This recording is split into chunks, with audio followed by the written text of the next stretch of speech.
Boa tarde a todos. Conseguem me ouvir bem? Boa tarde, sim. Ok, boa tarde. Good morning. Good afternoon. Good For you, after. it's always morning. Sorry. Vamos esperar mais um bocadinho, ok? Let's wait a bit more for the other people. We start in 2 minutes or so.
Olá, boa tarde outra vez então.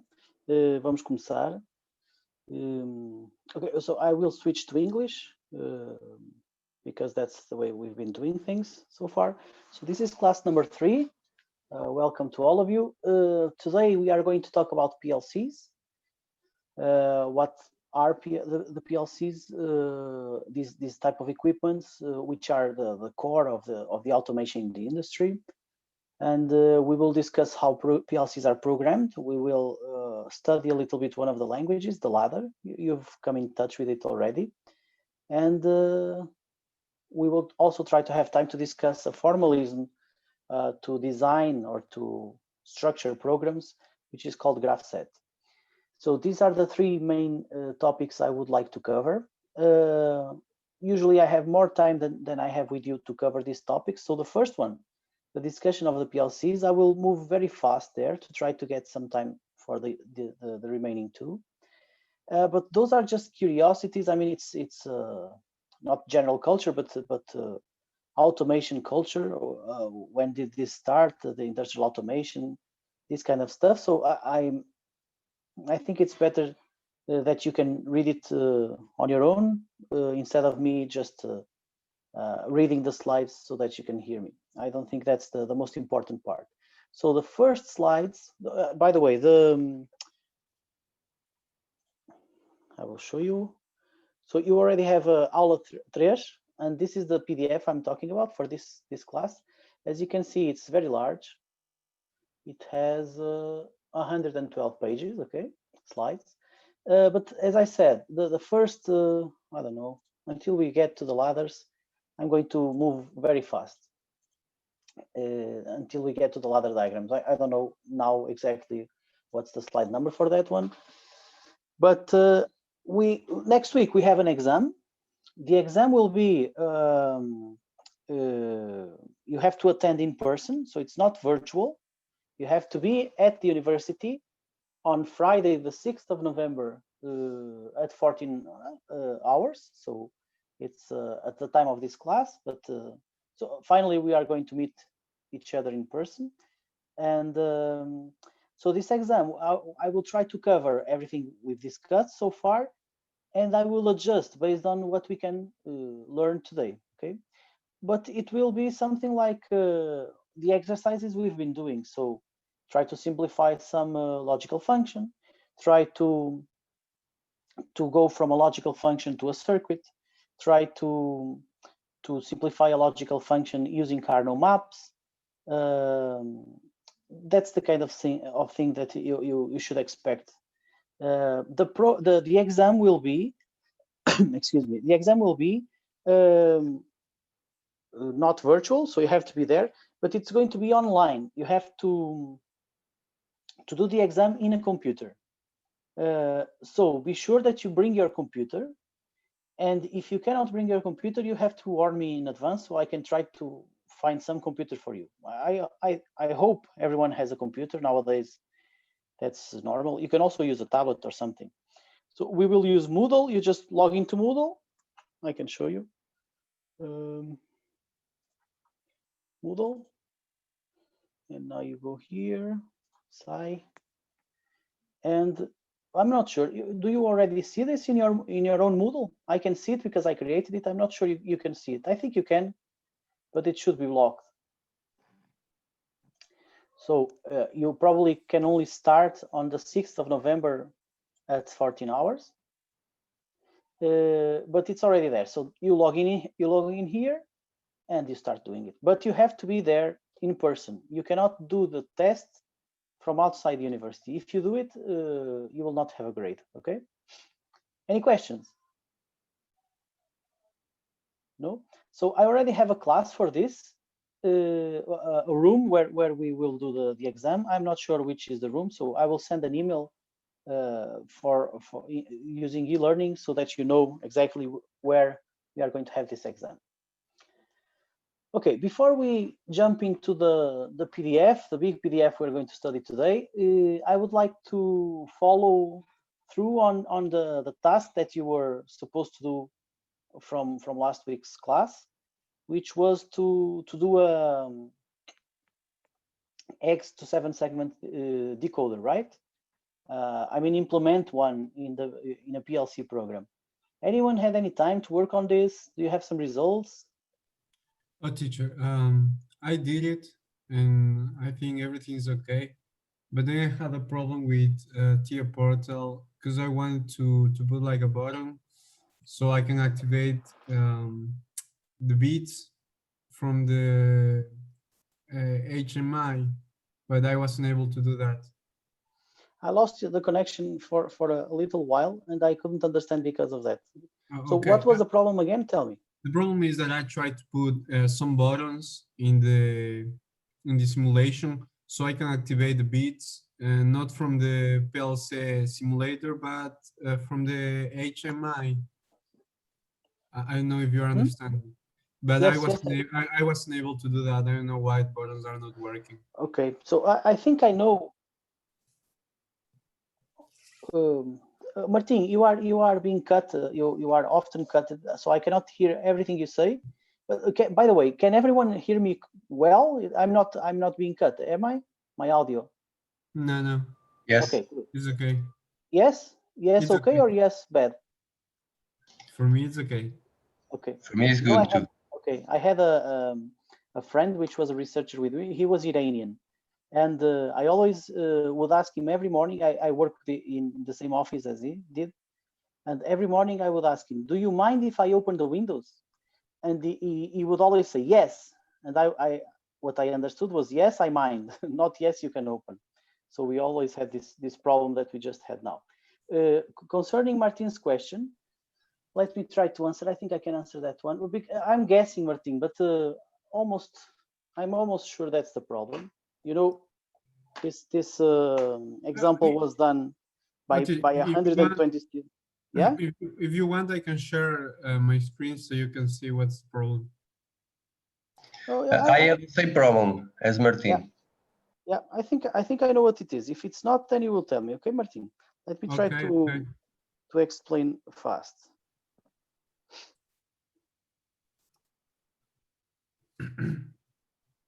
So what I think is happening is that you have here your PLC. So this is your PLC. And you have here a variable. Let's call it bit 0, right? This variable is in memory address percentage I 0.0, something like that, no? This is what you have, no, Martin? right. Right. Now you have here your HMI. And what you did here in the HMI is you created a LED which would go red or green. For example, I'm just guessing based on the status of B0, correct? So you have a connection here from this to the status of B0, correct again? Yeah. Okay. Now you said, okay, now I launched the PLC simulator. PLC simulator. And in the PLC simulator, you have those tables there, which you can use.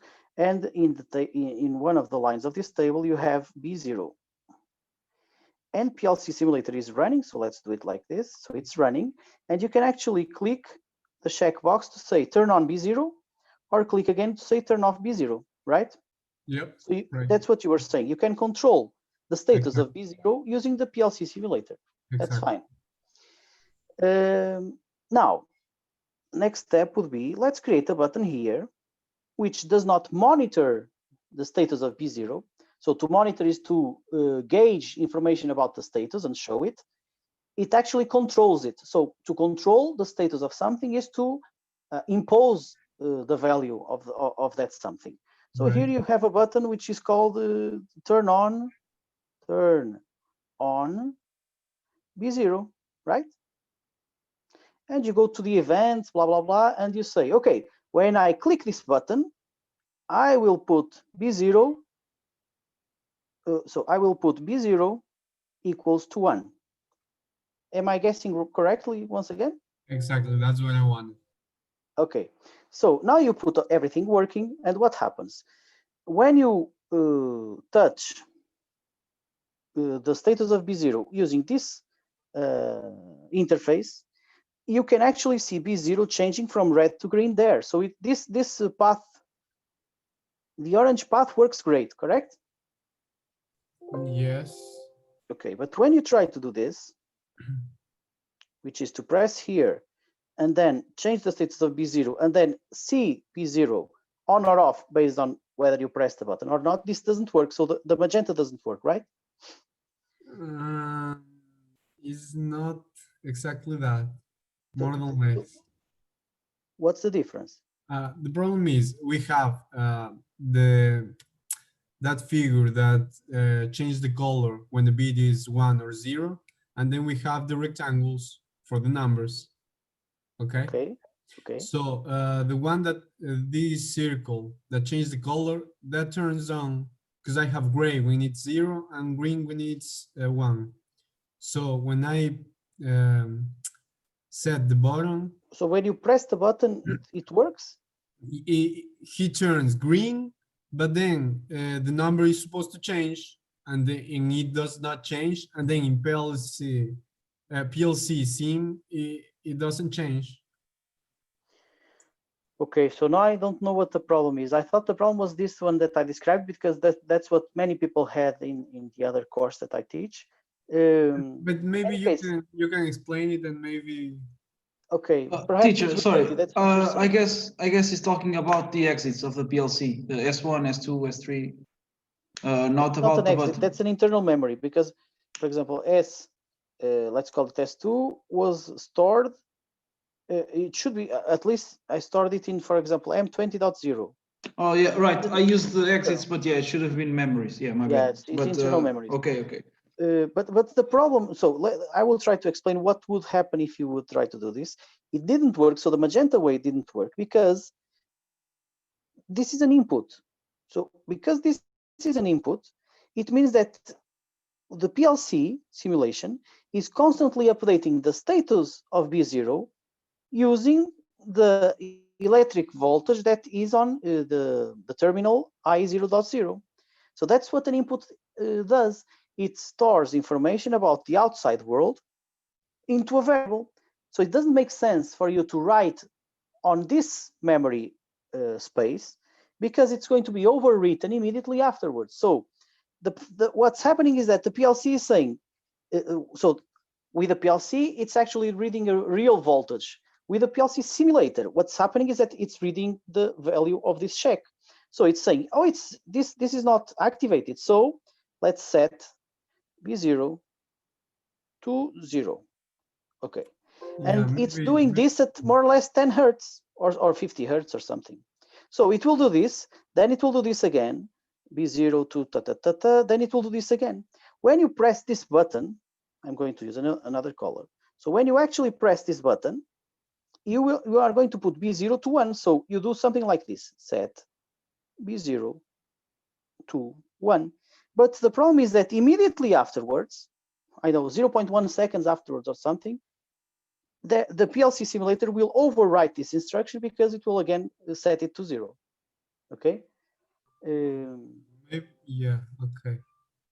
So I'm not sure. So the problem was not this one. So show me your screen. I was just avoiding to show your screen, because if I cannot hear you correctly because of the when you show the image, it's going to be worse. But let's try to show the screen. Okay. Just terminate my share, and okay. Now you try to show your screen. Okay. I don't know if you are seeing. Yes, we are. Okay. So I'm gonna compile. No, you don't need to compile. You can just press simulate, and it will compile if needed. Okay.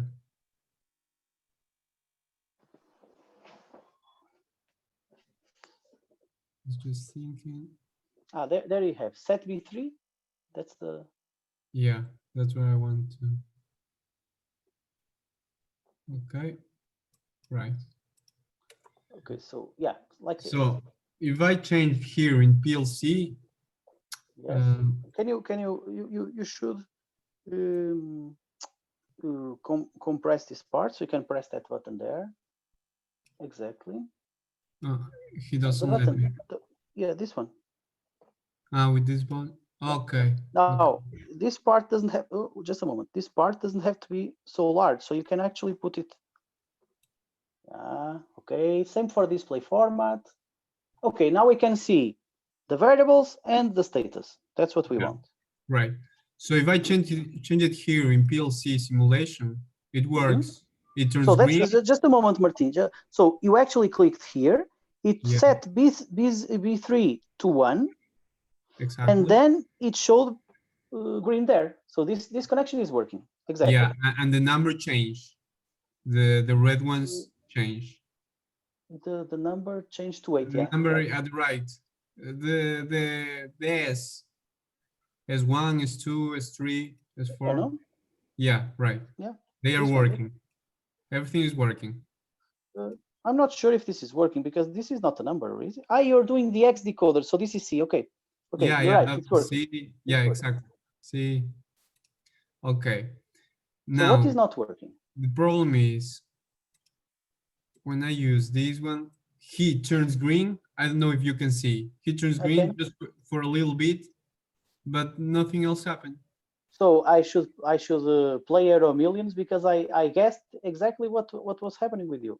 It's exactly what I explained, no? Yeah, I think, yeah, but I don't know. Yeah, I understand that he is like accepting for just 1 second B3 Or as half than one, that, before less than but, that. but I don't understand why the green one turns green, but then the number does not change just It for a little depends. bit. Okay, it depends. It depends on the how to say the frequency of update. Perhaps you need 2 cycles. So notice you have 1 cycle for the PLC, and you have another cycle which I think is slower for the HMI. So this is the HMI cycle. This is the PLC cycle. Mm-hmm. And what you are doing here in this HMI, you are saying B3 equals 1. Sorry, when you press the button. But then you need the PLC to cycle. So then you need another cycle to analyze B3 equals 1 in order to change segment something. So I think you would need 2 cycles from the PLC. The first to set the B3 to 1. The second to, because B3 is 1, activate segment something, segment 7, let's say. Okay. So it would have to be like this. Let me try to explain better. You would first click the button, and then it would put B3 equals 1. Right. Then the cycle finishes and starts again in a new color. The problem, and when it starts again, it says, oh, B3 is 1, then I need to put S7 true. That's what you were, and that's why you would see this changing, correct? Okay. The problem Right. is that when you change the cycle, so when the green cycle finishes and you go to the blue cycle, you do something that's really interesting question because of what I'm going to explain afterwards. Because at the beginning of each cycle, the PLC, sorry, I just lost your, no, I got it. At the beginning of each cycle, the PLC does an update of the inputs. So it will say, is there voltage on I 0.0? Oh, in this case, this is I. 0.3. I 0.3. 0, Mm-hmm. 1, 2, 3, yeah, 0.3. So it says, is there no, so because there isn't, so let's put B3 equals 0. So that's where the overwriting occurs. And then Okay. because B3 is already 0, it never reaches this status of putting the segment on. Okay. Yeah. So it I would need 2 understand. cycles, but in every cycle, it will overwrite the status of B3. Of course, that because you just need 1 cycle to show that B3 is on, the HMI actually turns this momentarily on. But because you need 2 cycles to activate 1 segment, these guys never flicker, never turn on. Okay. I think that's the explanation. Yeah. So, but how can we solve that? It's more complicated. Usually you solve it like this. So let's say that segment 7, yeah, put that to the side, please. I will use this space here. Okay. Usually what you do is, let's say we are discussing segment 7. And you have here some Boolean functions. Let's say it's a very simple one, which is called B3 segment 7. Okay, so if B3 is on, activate segment 7. Right. When you click the button, it will turn B3 on. But because B3 is off here, it will overwrite and put it off. So we cannot control these variables from the HMI because they are overwritten. So what you do is you create a new variable. Typically, we call them HMI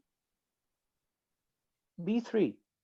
So when you click the button, you are now going to turn on not B3, but some other variable called HMI B3.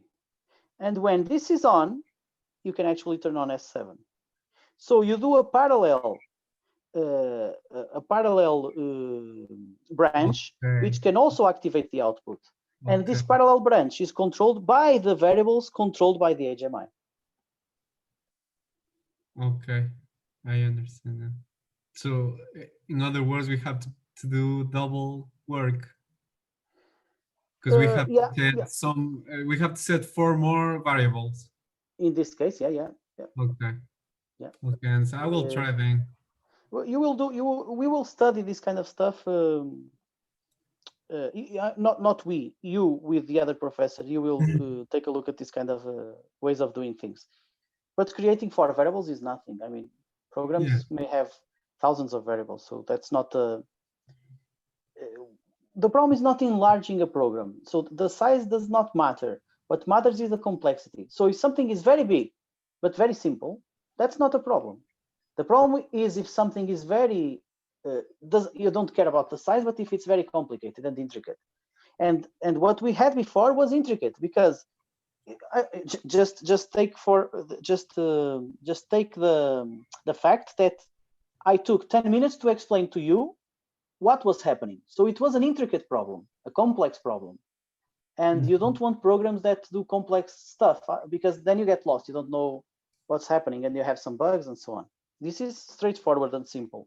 That's the way to go. Right. Okay, but that's very good work, Martin. Congratulations, you did it. So was it difficult? Did you have any other questions apart from this? No? No, I think it was simple. It was just long work. But I think Yeah, long work. Yeah. Okay. How about everyone else? So I know someone else said, Martin, you can stop, please. Yeah. I know someone else said that he did it as well. Who was it? I did it too, teacher. I did it too. Okay, good. But just one question. Were we supposed to do like Martin did? Because what? Sorry, I'm sorry. Tell me again. Were we supposed to do like Martin did? Because I didn't use the buttons on the HMI. I was just activating it on the simulator. If you were supposed to know, I think Martin just tried some additional stuff. I mean, if you just Okay. Anyone else has questions concerning the PLC? Good. Okay, so let's jump into the PDF. This is the difficult part because it's going to be more theoretical than usual. I need time, and I don't have enough time to. I think that's it. Okay. Okay, so let me just pick up the tablet and try to. Okay, perhaps like this.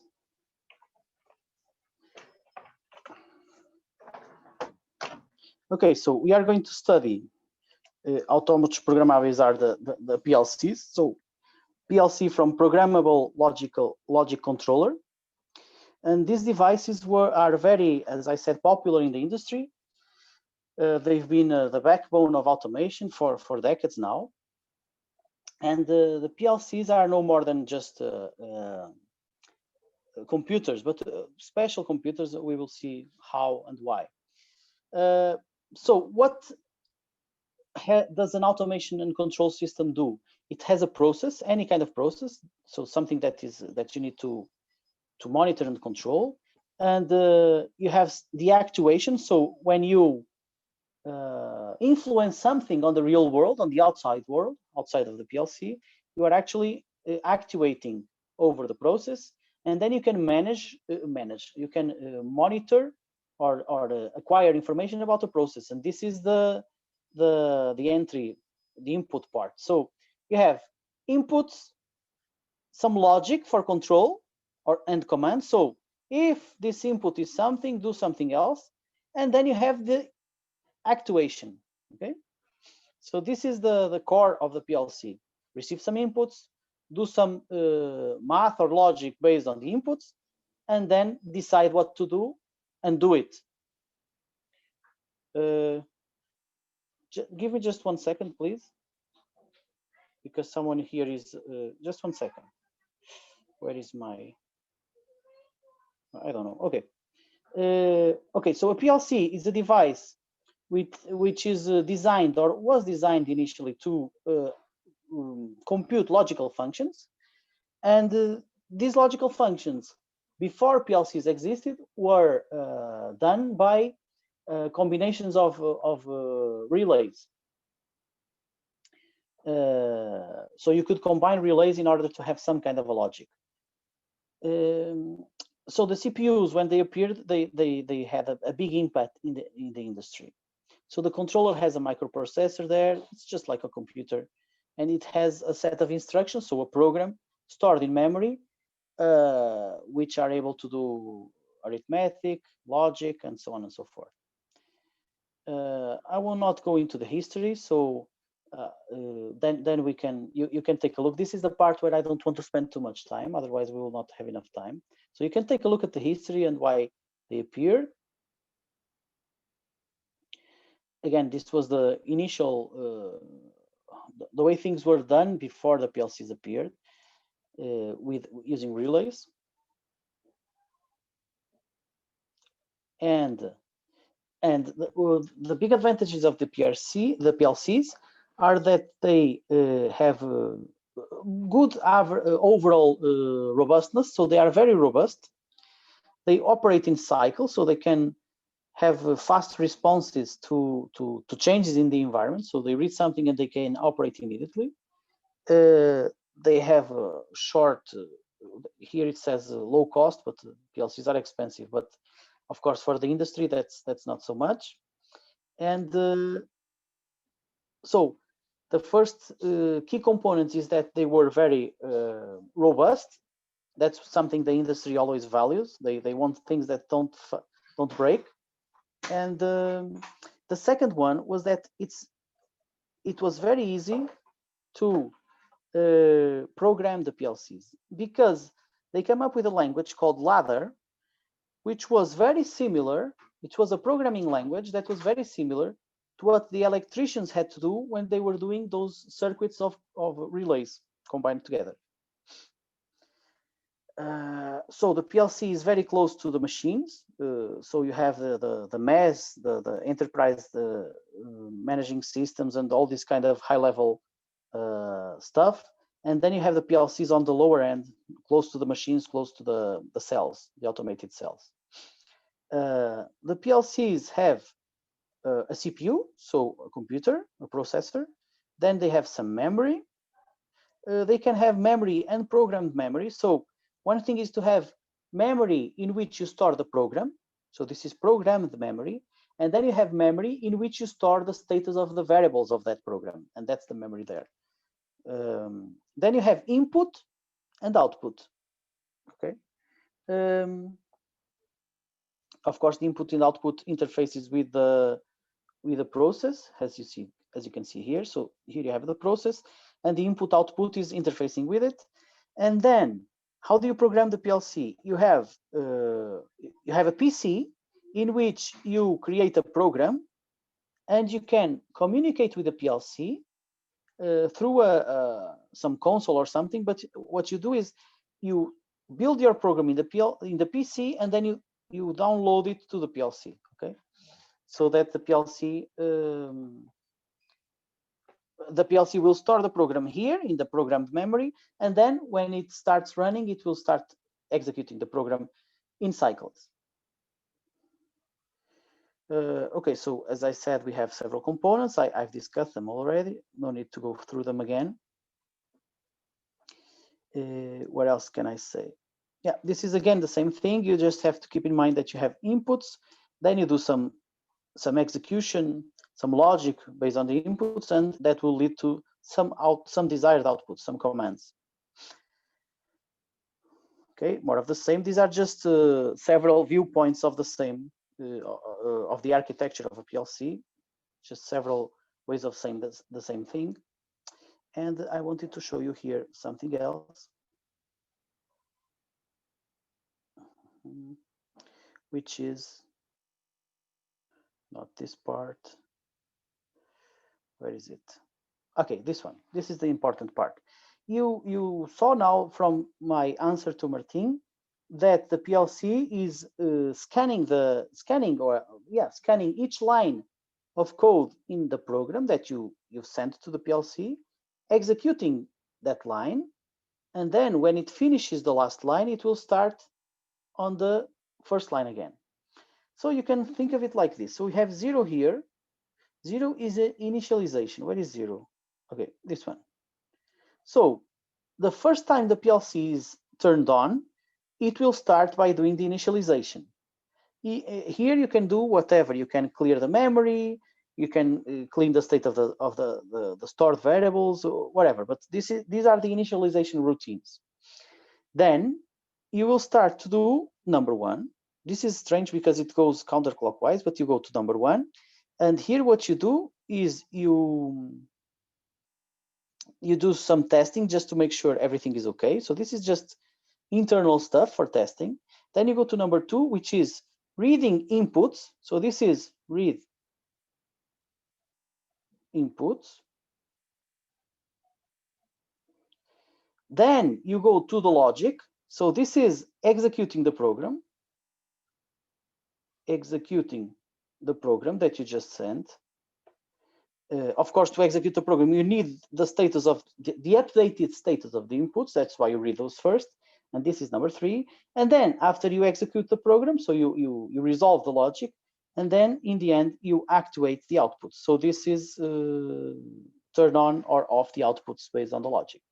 And this is what happens. So on init time, you have a 0, and then you have 1, 2, 3, 4, 1, 2, 3, 4, 1, 2, 3, 4. So this operates in cycle. The cycle time is typically 0.5 seconds, milliseconds to 10 milliseconds or something. So that would be 100 hertz, I think. Yeah. So very fast. 100, I might wing it, yeah, same 10 milliseconds. Yeah, 100 hertz. Any questions concerning the PLC and how it works? So when you do those networks that you've already done on TIA Portal, so this, blah, blah, blah, that, output something, then another network, this, and not that, blah, blah, blah, this, what it will do is it will run first. So it will update the inputs, and then when it gets to stage 3, it will scan the program from top to bottom, left to right. So here you have the logic, and it will first execute this guy here, try to see if the variable here is on, and if it is on, turn on the output, and so on and so forth. So you have to take into account that this goes from top to bottom. So no questions, I guess. So how about programming languages for PLCs? There are a few. You can divide them into graphic and literal.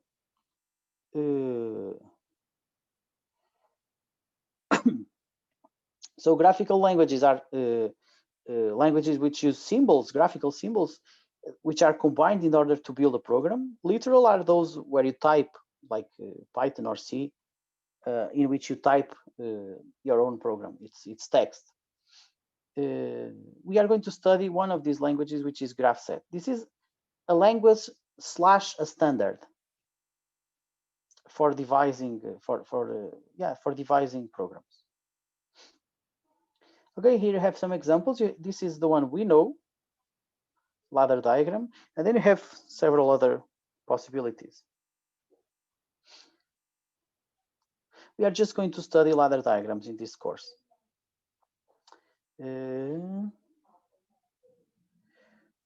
Okay, so this is just an example. Suppose that you have a PLC which is operating over a process, and the process has a robot. This is the entry. Como é que se diz tapete? Aqueles tapetes rolantes que levam as peças. I don't know how to say this. Conveyor, right? Conveyor, yeah, that's it. Thanks. So this is a conveyor which brings parts. So the idea is that the robot picks up the part here and then takes it to the again, I forget. Máquina ferramenta é o milling, no? Milling machine, I think. Yeah, this is a milling machine, something that does something to the part, and then you pick it up and put it on the output conveyor. So goes in on the left, robot picks it up, puts it there, the part is processed, and then it goes to the output conveyor. And you put a PLC controlling this kind of stuff. So here you have the example in detail. So what do you need to test?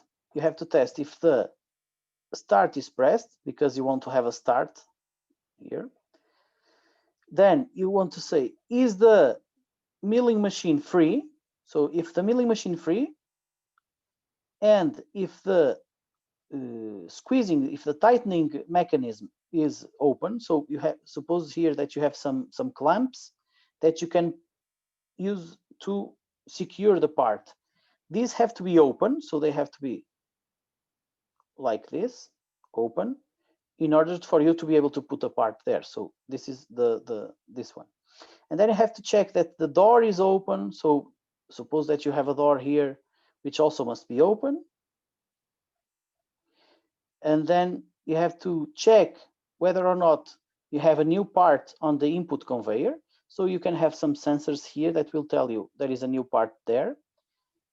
And you have to check if the robot is ready, not doing something else. If this is true, then you send the signal for the robot to load the part. So the robot will go here, pick up the part, and then do everything else, which is to put the part there, and so on and so forth. So this is the kind of things that we do in a PLC program to check several conditions before we activate an output. So in pseudo logic, you can say something like that. If the start is pressed and the machine is free and the opening mechanism is tightening mechanism is open, and if the door is open, and if the part is in the input conveyor and the robot is ready, if this is all true, then you send the signal to start the robot or to order the robot to load the part.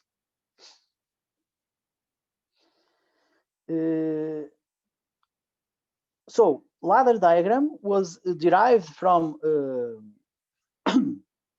diagrams which use relays, as I told you before. So before you had some stuff like this.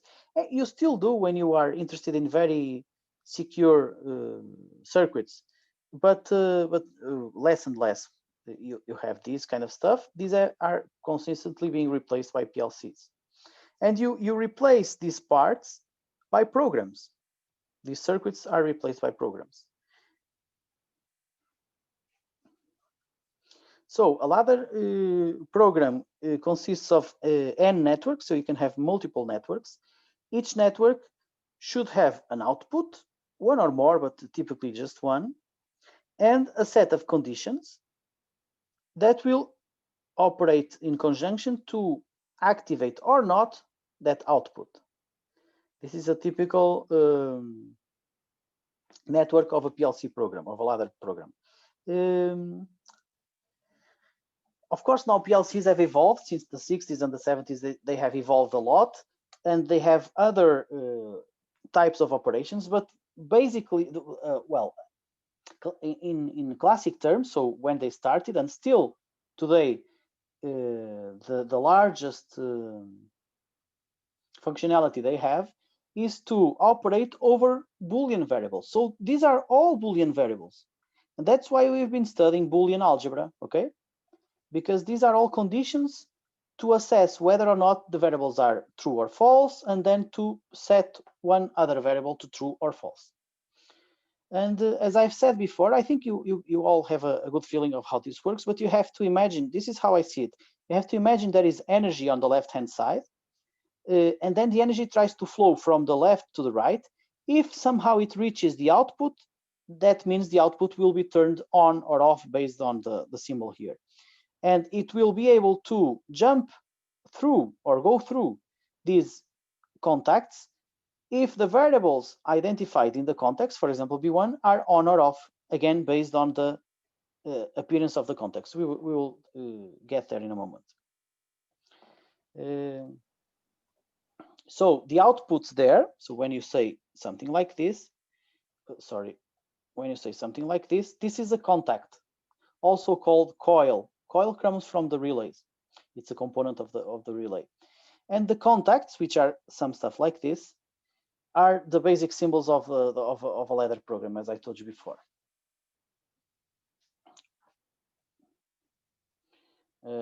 Let's not go into this memory stuff. So you have several instructions. The instructions are, again, graphical symbols because this is a graphical programming language. So these instructions can be like this. So if I do this and put here variable v1, this is a test on variable v1. This says, okay, you want to flow energy from the left to the right, but the energy will only move from the left to the right if variable v1 is on. So this is an if v1. Sorry, again, this is an if v1 is true. Okay, so this is the test. If v1 is true, the energy flows. If not, the energy stops there and cannot go to the right. Of course, sometimes you want to evaluate if v1 is false rather than true. And when you want this, what you do is you put this normally closed contact. That's the name for it, okay? The other one was a normally open contact. So these are tests on variables. Any questions here?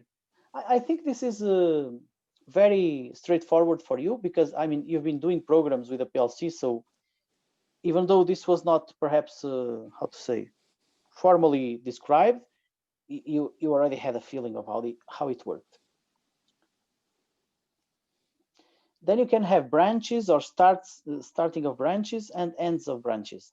This is when you do something like this. So you can have, for example, a new branch, something like this. Oops. So here you test variable v1, and here you're going to test the negative of variable v2, something like that. So when you do this part here is the start of a ramification, the starting of a branch, and this part there is the end of a ramification, okay? Then you can have outputs. So when I put here variable v3, what I'm saying is that if energy goes all the way up to the coil, it will result in the activation of v3. So I will put value 1 on v3, an attribution, no? And you can also think of putting a value 0 on v3. So you can also do it like this if you use a normally closed coil. So you can have it both ways, either a normally open output or a normally closed output. Any questions? You are so silent. Are you falling asleep already?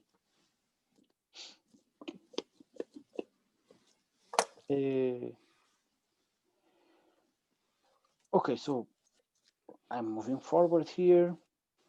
You can, again, I tell you to take a look at this with more time. This is a comment I had. Don't worry about this part. This is just a comment. So now we've done it before, but we should do it again. This is going to be, there is going to be a question about this on the exam. Like you were able to go from logical functions all the way to circuits, something like this, and then this, and then this, and blah, blah, blah. No, electronic circuits where you had function f there, and input x and input y here, something like this. No, you remember?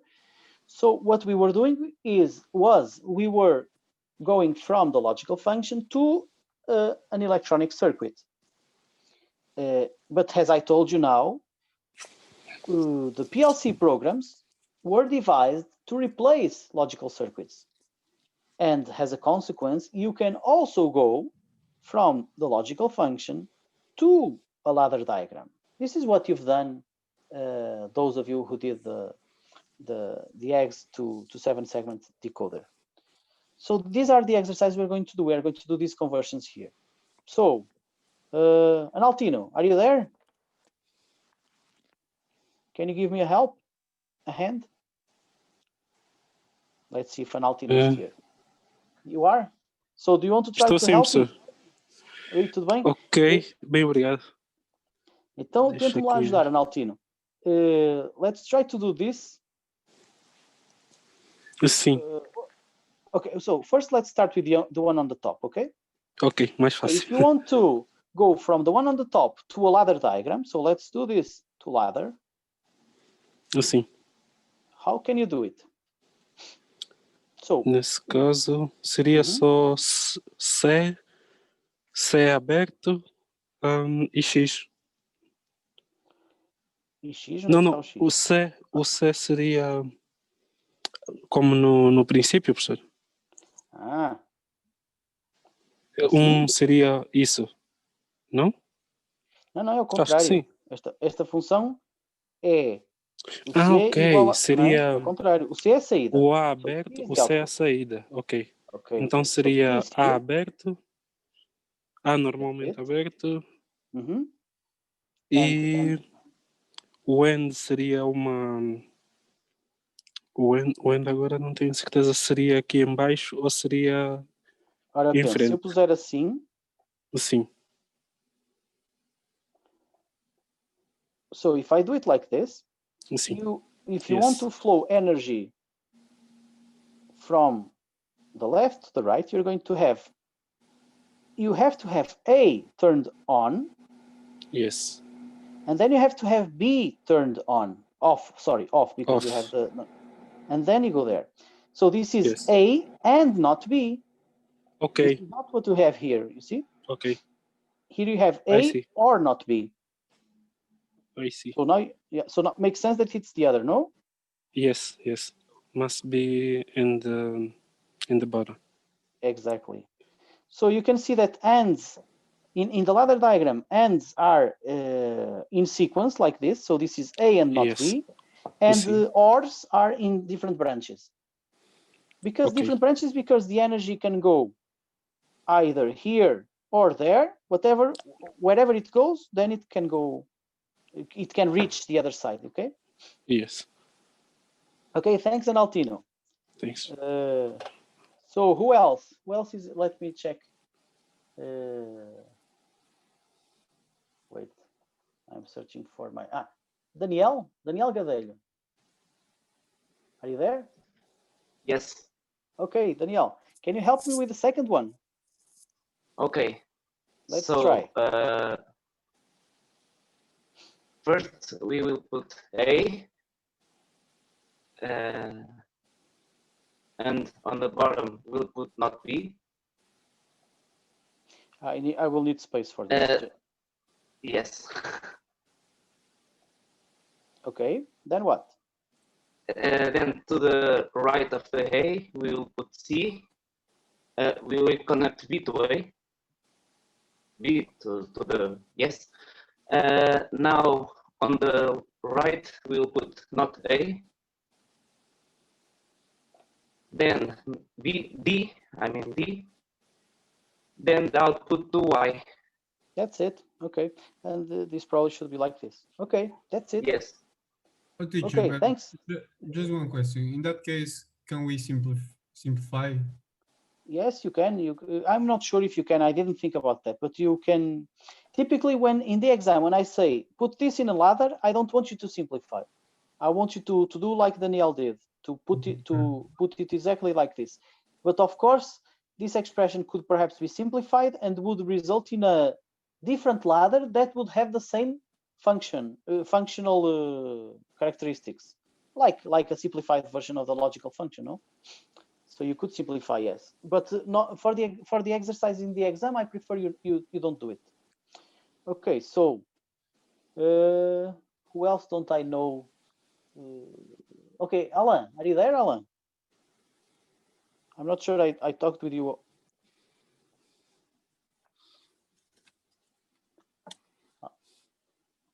Alan? Okay, I don't think Alan is here. Rafael, are you there? Rafael Siopa.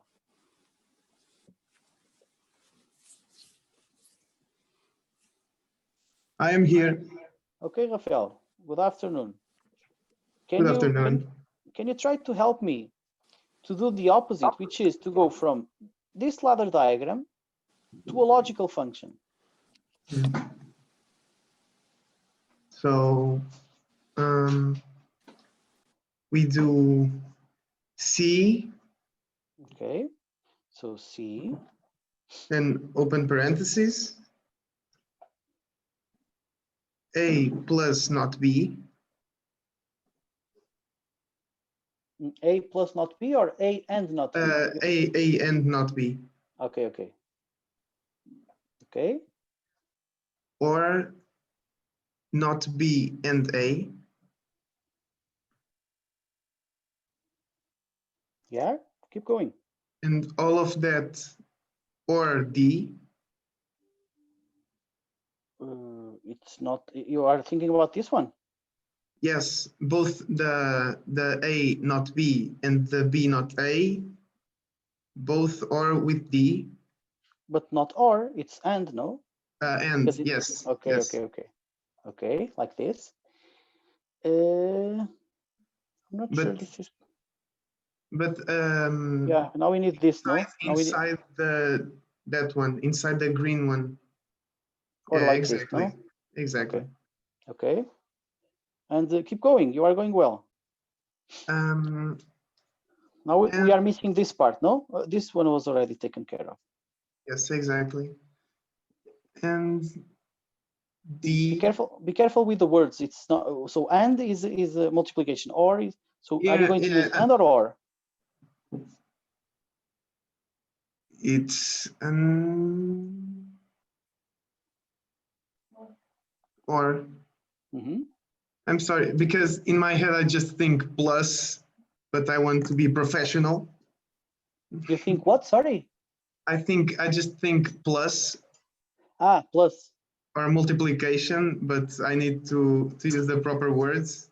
Yeah. So plus is or, multiplication is and. Exactly. D and D. Or exactly. Oops. D and D. Okay, that's it. No, that's not it. You will also equals X. Exactly. Now that's it. So you can see, I think this is quite easy to do, to come up with these expressions. What time is it? We have 2 hours. So I'm going to give you 5 minutes to do this one. And then we try to do it together, okay? Don't forget these symbols here mean not, no? So try to do it. I give you 5 minutes until 3:02.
Professor, diga.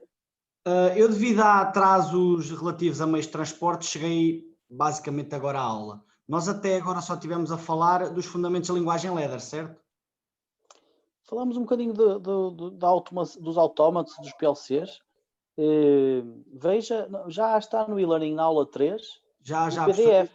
Sim, sim. Ou seja, basicamente o que eu fiz foi começar do início do PDF, mas muito depressa. Aquela primeira parte sobre a história dos PLCs e a sua arquitetura, fui muito rápido para tentar falar de linguagem ladder e também falar de graph sets até ao final desta aula. Sim, E mas agora, nela já, começámos você a- chegou... Diga, professor, peço desculpa. Não, estava só a dizer que uma coisa importante que eu disse no início é que vai haver um teste para a semana, isso já tinha dito, não é? Um Sim, teste sim.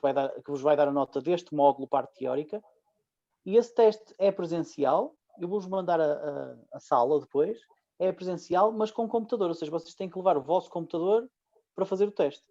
Vai ser no Ok. e-learning, É no mas tem que ser e-learning. presencial. Sim. Ok, outra dúvida, professor. Até o professor já falou em graph sets ou ainda só falou na parte da arquitetura do autómato? Bem a seguir os graph sets. Pronto, é que eu esta parte, pronto, estou familiarizado desde o meu 10º ano, portanto, a nível de arquitetura e mesmo linguagem ladder, pronto, sendo assim não perdi grande coisa. Ok. Obrigado, professor. Nada. Desculpa. Nada.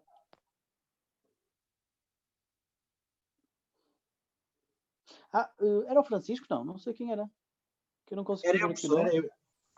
Francisco, se você só chegou agora, a ideia agora era fazer esta aqui. Sim, eu Passar cheguei isto a tempo disso. Eu cheguei. Ok. E mais uma coisa, para lhe dizer que então eu consegui fazer o programa dos 7 segmentos. Fiz, pois eu também perguntei isso no início da aula. Pronto. É bom, pá, não teve nenhuma dúvida? Depois no fim, não sei porque Tá o bem. meu HMI não estava a conectar, dizia que não era compatível, e eu fiz tudo como o professor meteu.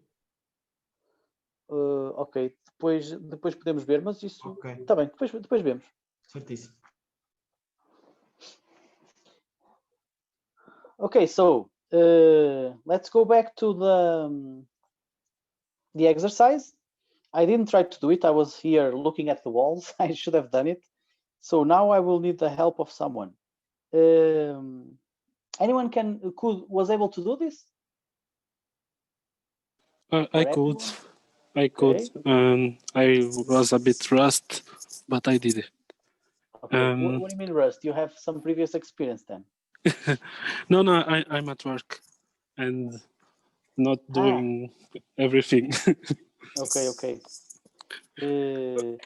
So Okay. try to help me. Okay, I start with the X. Let me put here blue. Okay. So you start with X. Open coil for X. Yes. Then above, an open coil for X. Y? No, the last one. X. You start with this one. Okay. Yes. Okay, so let me this one is blue. This one is green. So I will not put above, I will put below, okay? Because I don't have space. Yes. So X. Or Y, open. Or Y like this? No, and sorry. Okay. And Z and W. Correct. Okay. Then above. So we have the blue and the green part. Yes. Now you go for the orange, no? Yes. Okay. And the orange is an OR, correct? Because it's something. Yes, is an OR. Oh, so it should be here. Okay. Yes. Then I made an OR for the X, an open coil for the Y. Okay, open coil for Y. Let's start with the beginning, yeah, okay. Yes. Then what? Then an open coil for X. Then below, an open coil for I don't have X. space. Wait, I don't have space on Altin. Yeah, I'm missing. Wait, I will do it. Okay, a moment, please. I think, yeah, okay. Just a moment. And now I can go perhaps here. Go back. Discard. New.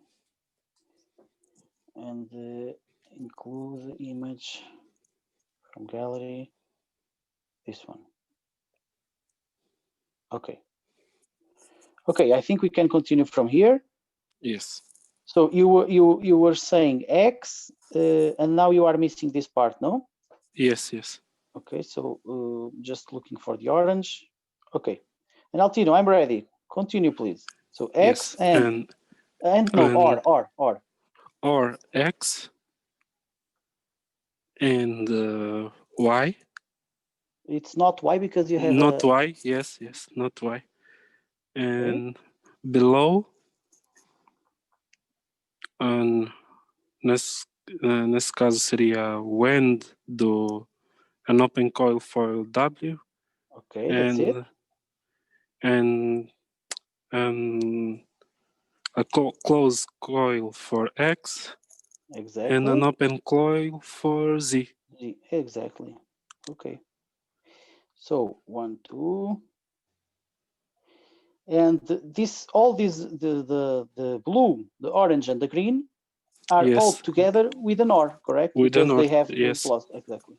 So let's put an OR here.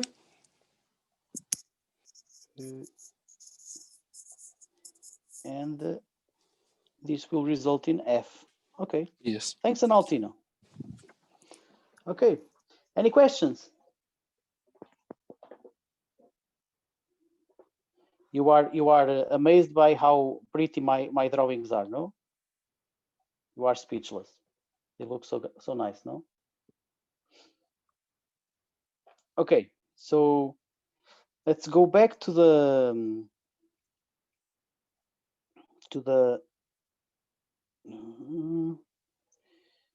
PDF, and now we have some more examples here. So you have some examples here. They are done, so I'm not going to take a look at those. Now, other special kind of instructions. You have a latched output. This is called a set. And you have an unlatched output. This is called a reset. What I like to say about this is to make a comparison of, suppose you have a rock or a ball, an object in your hand, and you are on Earth. So you are here with, let's call it a rock in your hand, and you are going to throw the rock up. So if the rock is down, this is off. So if it's in your hand, it's off, and when it's on the air, it's up, it's on. Okay. So you are going to throw the ball up. If you are using if you are using normal coils like this or like this, what happens is that when you have something like this, variable 1, variable 2, you need to have variable 1 on in order to have variable 2 on. So variable 1 can be throwing up, and variable 2 is whether the ball is on or off. So you need to be constantly throwing the ball up on every PLC cycle in order to have the ball up there. So you throw it once, you throw it again, you throw it all the time. That's what I'm saying when I say that this variable V must always be on. This must always be on so that this is always on. Okay, so far so good. Now suppose that you are on the moon. So let's say here that we are on the moon without gravity, therefore, and we can use instructions of type set and reset. So what happens here is that when you throw the ball up, you can throw it only once. So for example, you have here again V1 going to V2, but in this case with a set. So when this happens and the energy goes up, you actually turn on V2. So V2 is true. And because this is the moon, there is no gravity. So the ball stays there, up there, and does not fall down. So it just stays there. So it's like you throw an object up. Usually I do it with a camera, it's easier. So I'm here. So if you throw an object up, it will not go down. and this is the set. So the set is raising the object, turning it on, turning the output on. If you want to put the object down, you have to reset. Reset is putting it down. Okay. So sets and resets. This is the how to say. I missed the term. This is the analogy I like to use.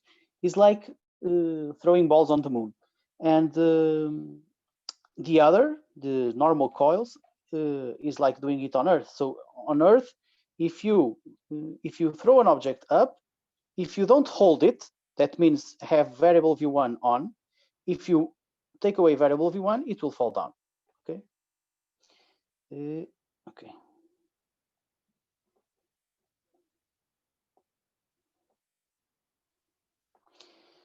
Any questions about this too? No? Let's continue then. Teacher, I have one. I already worked with those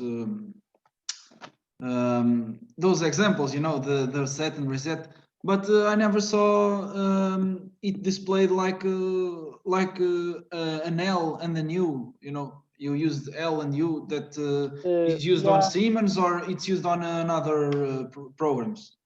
I don't know. I know on Siemens it's SNR. This I know. For TIA Portal is always SNR, right? No, no. If it's here, I think this is copy paste from some program, but I don't know which. Probably Omrom. I don't know. Okay. But L and U comes from latched, unlatched. Okay. But it's the same, no matter the name. Okay. Thank you. Okay. Now the question that Martin was making was asking before was, can't we simplify the functions before we do the diagrams, the ladder diagrams? So in this exercise, the goal is to simplify these ladders. So what you need to do is to go back to the logical function.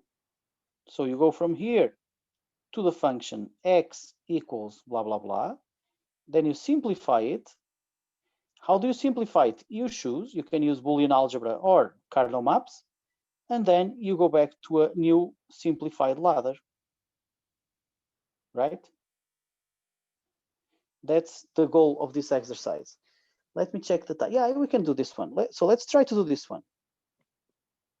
The up one or the down no, one? the one on the bottom, so that we don't lose a lot of time.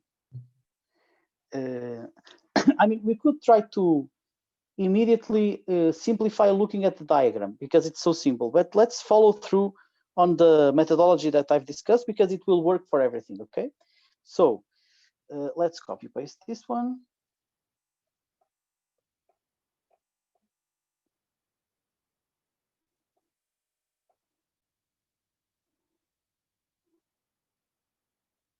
Okay, save it. Okay, now go to this one, next. Okay, so this is automation. And we are going to insert an image from the gallery, this one. Okay, so first step, let's do the function. I will try to do it, or perhaps I can ask for help. Let me check who is here. Francisco, Pedro Malheiro, are you there? Yes. Okay, Pedro, don't sound like you're in a funeral. It's not going to be so difficult. So help me. X equals what? DD plus C open parentheses A not V plus not VA close parentheses D. Okay, thanks. That's it. Now we can use 1, 2, 3, 4. Now let's use, I said you could use cardinal maps, but you don't have the table of truth. So you have to use Boolean algebra to do it. And you could say, so DD equals D. So this one cuts to D. A not B plus B not A, it's the same as having A not B plus A not, sorry, A not B plus A not B. This is the same as saying A plus A equals A. So this all cuts to A not B. So we already have C plus D, C, A not B, D. And then we go back to the diagram.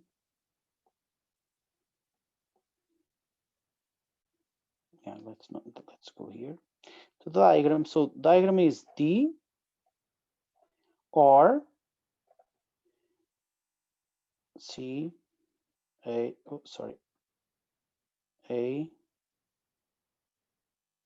B, sorry, D, X, okay? And actually, I think we could further simplify this now that I'm looking at it. Because if you have this, then you can go still to say that this is the same as D1 plus CA not B, which is the same as saying D. So in fact, all this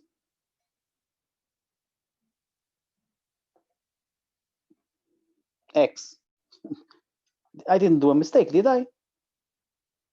No, No, it's this. it's logic. So yeah, so this was a big simplification, no? So let's go back to the initial diagram and just say why does it simplify to D? And I think for me at least, for you I think so too, it's easy to follow because so either the energy goes here or it goes there. So don't care about this part. You just have to have D and D. That's the same as saying just D. So you have just D, you can just activate X. So that's how you got all the simplification. You got rid of all of this and you simplified that part, okay?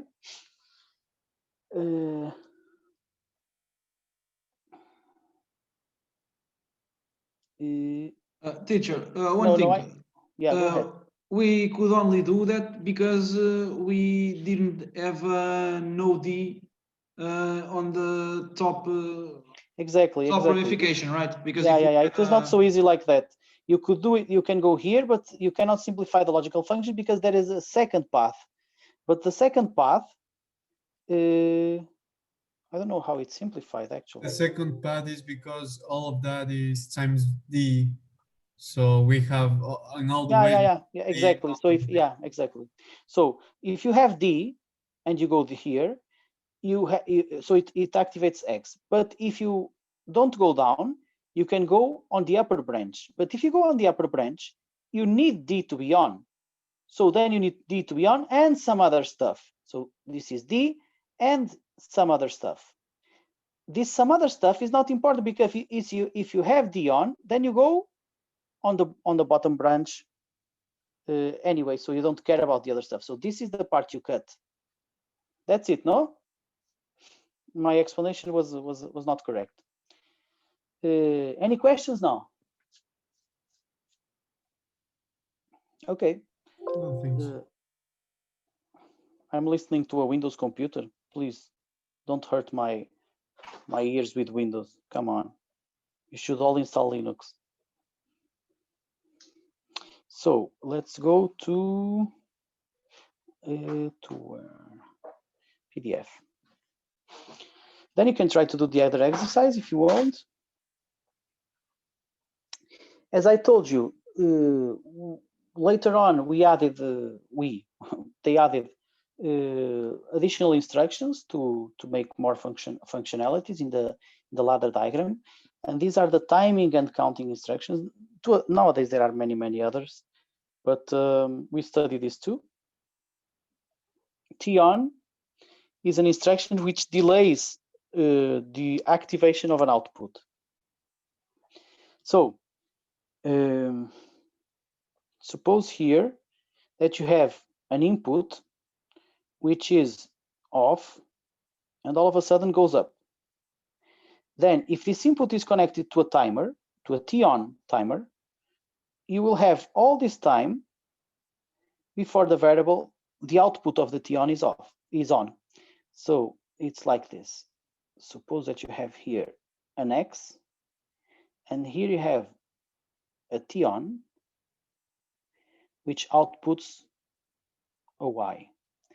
And it will take 5 seconds, for example.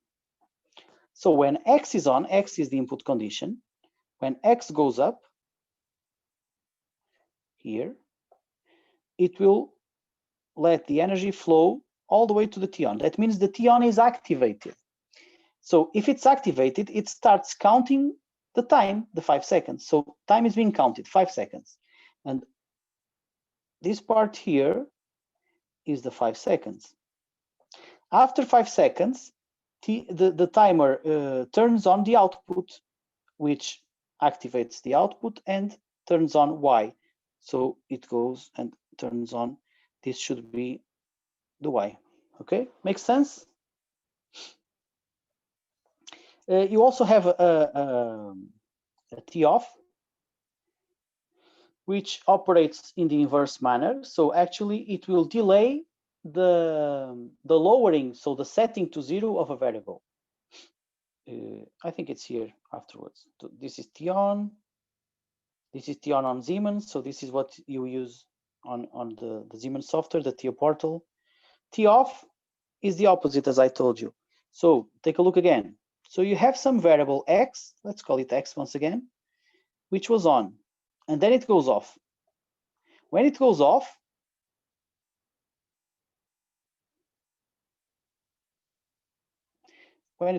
it starts counting. Let's say again that this is 5 seconds. It starts counting 5 seconds. But still, while it's 5 seconds, the output is on. So Y is still connected, even though X is already disconnected. So Y continues to be up. This is Y. After 5 seconds, Y goes down because the timer the time elapsed. This is interesting. So for you to implement doing some operation for a certain time, or waiting for a certain time, or after something happens, executing something only after some time. So you can use these two to implement some nice logic functionalities. Well, teacher, Go ahead. I'm not seeing like a real use of those. Can you explain a real example, please? Yes, sure.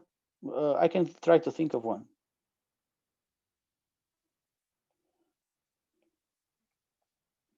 So if I tell you, actually, we are going to do this example, so I'm not being very original, but one of the examples we are going to do is a machine that tries to prepare coffee.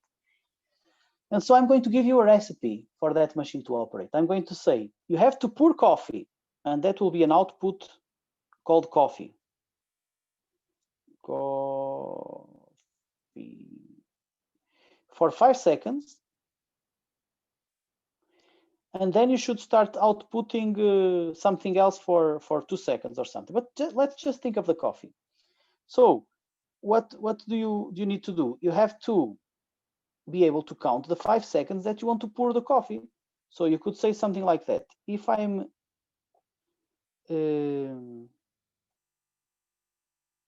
suppose that this is a button which is pressed by the user. When the user clicks the button of the machine, so let's say we have a machine here.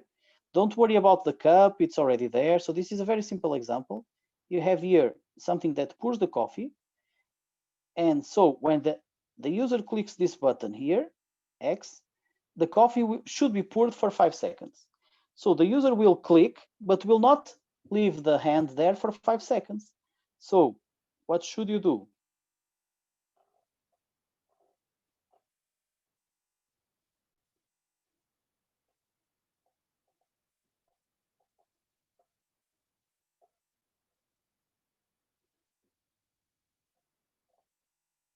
Okay, so what happens? When the user presses the button, the timer off will be activated. So coffee will be on. So let's draw here the timeline. So everything is off. Let's do X as blue. Sorry, as blue. So this is off, and then the user presses the button. So this goes up. And then the user just releases the button. I don't know how much time it stays there, but usually don't stay with your finger for 5 seconds. Just like this. So this is, I want a coffee. What should happen, so again, coffee is green. So when nothing happens, so coffee is also down, 0. So this is 0, this is 1, of course. And then when the user clicks, the timer off is activated. So that means this output is also activated. But then when the user lets go of the hand, when the user lets go, so starting from here, timer off will wait for 5 seconds and still keep variable coffee, so green is coffee, on. Only after 5 seconds, because of this, coffee will be out or shut down. And that's how you can ensure that you have a certain period of time with one variable on, which in this case would mean that you pour coffee for 5 seconds. Otherwise, you couldn't do it. Okay, is this an example that convinces you? It's a very simple one. I understood. Okay. A question. Mm-hmm. So if we push the button for 5 seconds, we have a long coffee, is that?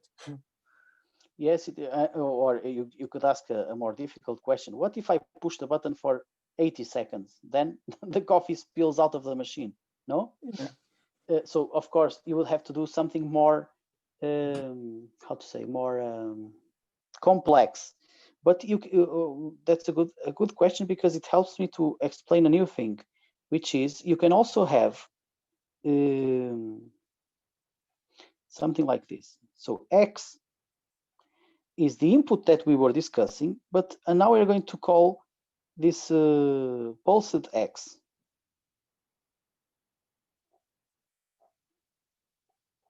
So pulsed X is an input, not an input, an internal variable, which is activated by a pulse. I don't know if you know what a pulse is, but the pulse is this. Let me draw the pulse in magenta.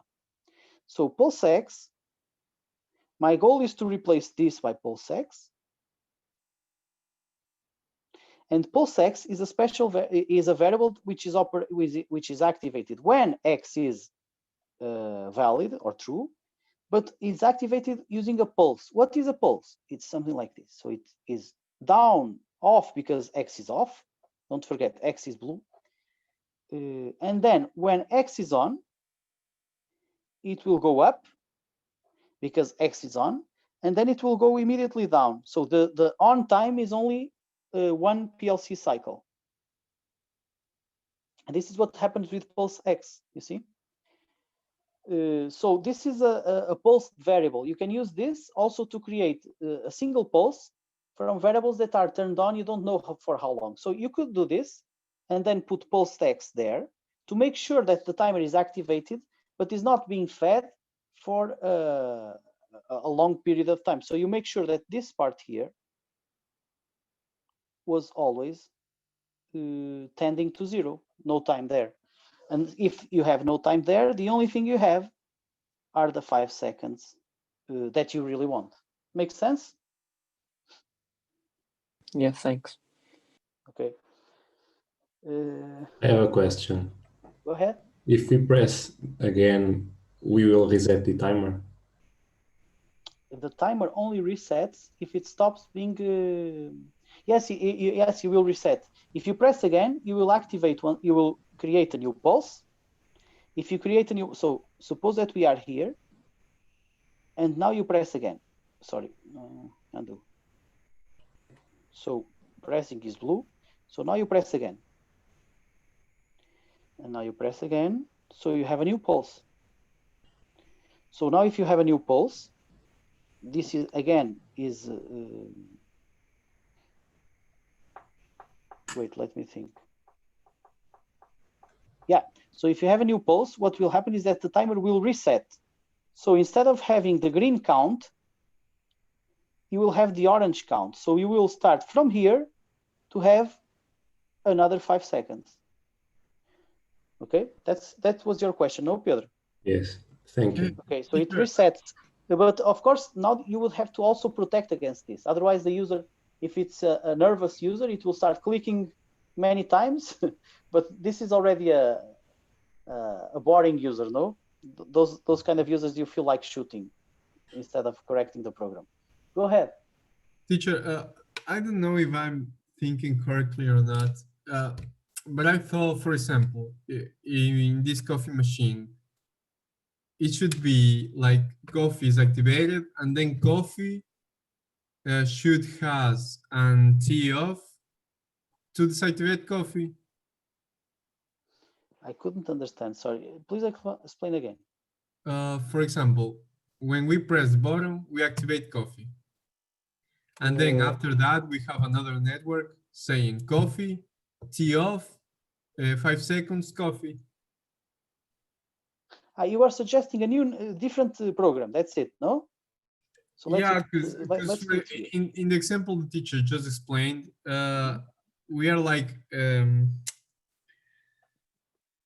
having 5 seconds to deactivate X, not to deactivate coffee. That's why it's confusing me. No, we are 5 seconds to deactivate coffee because coffee is the output of tea off. So as soon as we press X, we activate coffee. And after 5 seconds that we stop pressing X, it's activated. Coffee is deactivated, exactly. Yeah. Okay. That's so, it. Okay. Makes sense? Yeah, makes sense. Thank okay. Any more questions?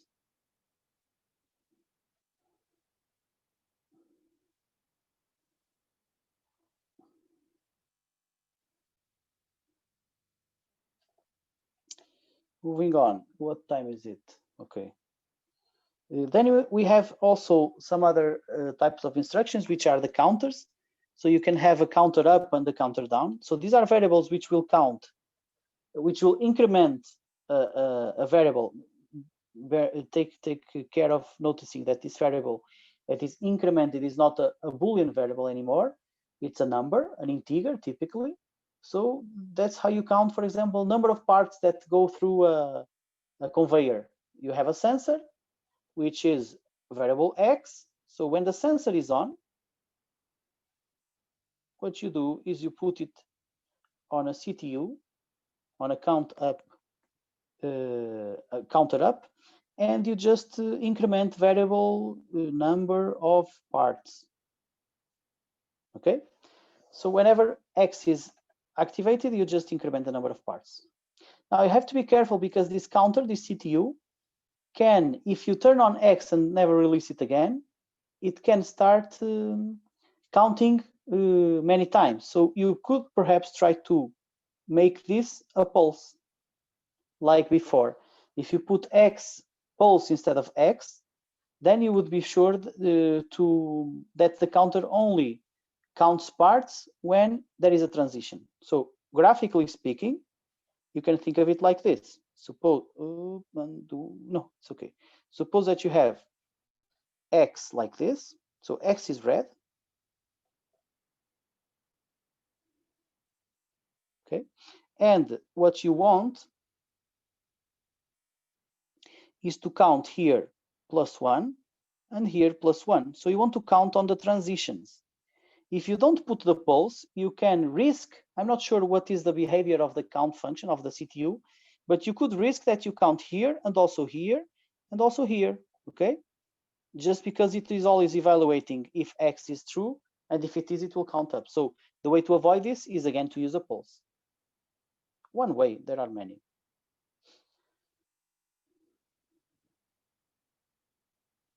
Here's the CTU. Here you have the reset. I didn't talk about the reset. The reset is just setting the counter to 0. This is the counter value, and this is the input for the counter. Sure. Diga. The input M3.0 is not hash and then transition. The input M3. It's not M3.0. It's M3.0. These are numbers. Okay, but anyways, Yes, not ascending something. O professor no slide passado diz que a entrada tem que ser transição ascendente, para não fazerem o incremento contínuo. É só no momento que passa de 0 para 1, não é? Depende agora da função em particular, mas era uma questão de ver o manual. Mas sim, vamos assumir que sim. Pronto, o que eu estou a dizer é que aí está o M3.0, a entrada não está ascendente, pois não. Ou é 0 ou é 1. Fica sempre a 1, não conta só o momento que passa de 0 para 1. Aqui não está. Ok, I know, I understand. It's not a matter of being ascending, it's a matter of not being pulsed, right? Okay, so yes, you're right. M 3.0, that's not the variable, that's the memory address. So n counter is the variable, is actually not being a pulse. So it's not doing like this. It could be doing something like this. Probably the pulse protection is inside the CTU function. Okay, that's a matter of yeah. Okay. It's just reading the manual of the CTU. Probably it has this protection already there. Okay, moving forward. What else do I need here now? Yeah, I'm not going to spend any more time because we have 1 hour and a half. So I want to go to graph sets. And so these examples here, they will not be on the exam. You can take a look at them. They don't hurt anyway. But we are going to take a look at the graph sets, okay? I prefer. So this is the end of the ladder stuff. And now we are going to talk about graph sets. Let's do a 5-minute break. So we come back at 15:40. And we have an hour 20 to speak about the graph sets, okay? So see you in 5 minutes.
Okay, I'm back. Sorry for the delay. So, can you hear me? Yes. Okay. All right, so now we are going to the graph sets. Let me go back to the PDF.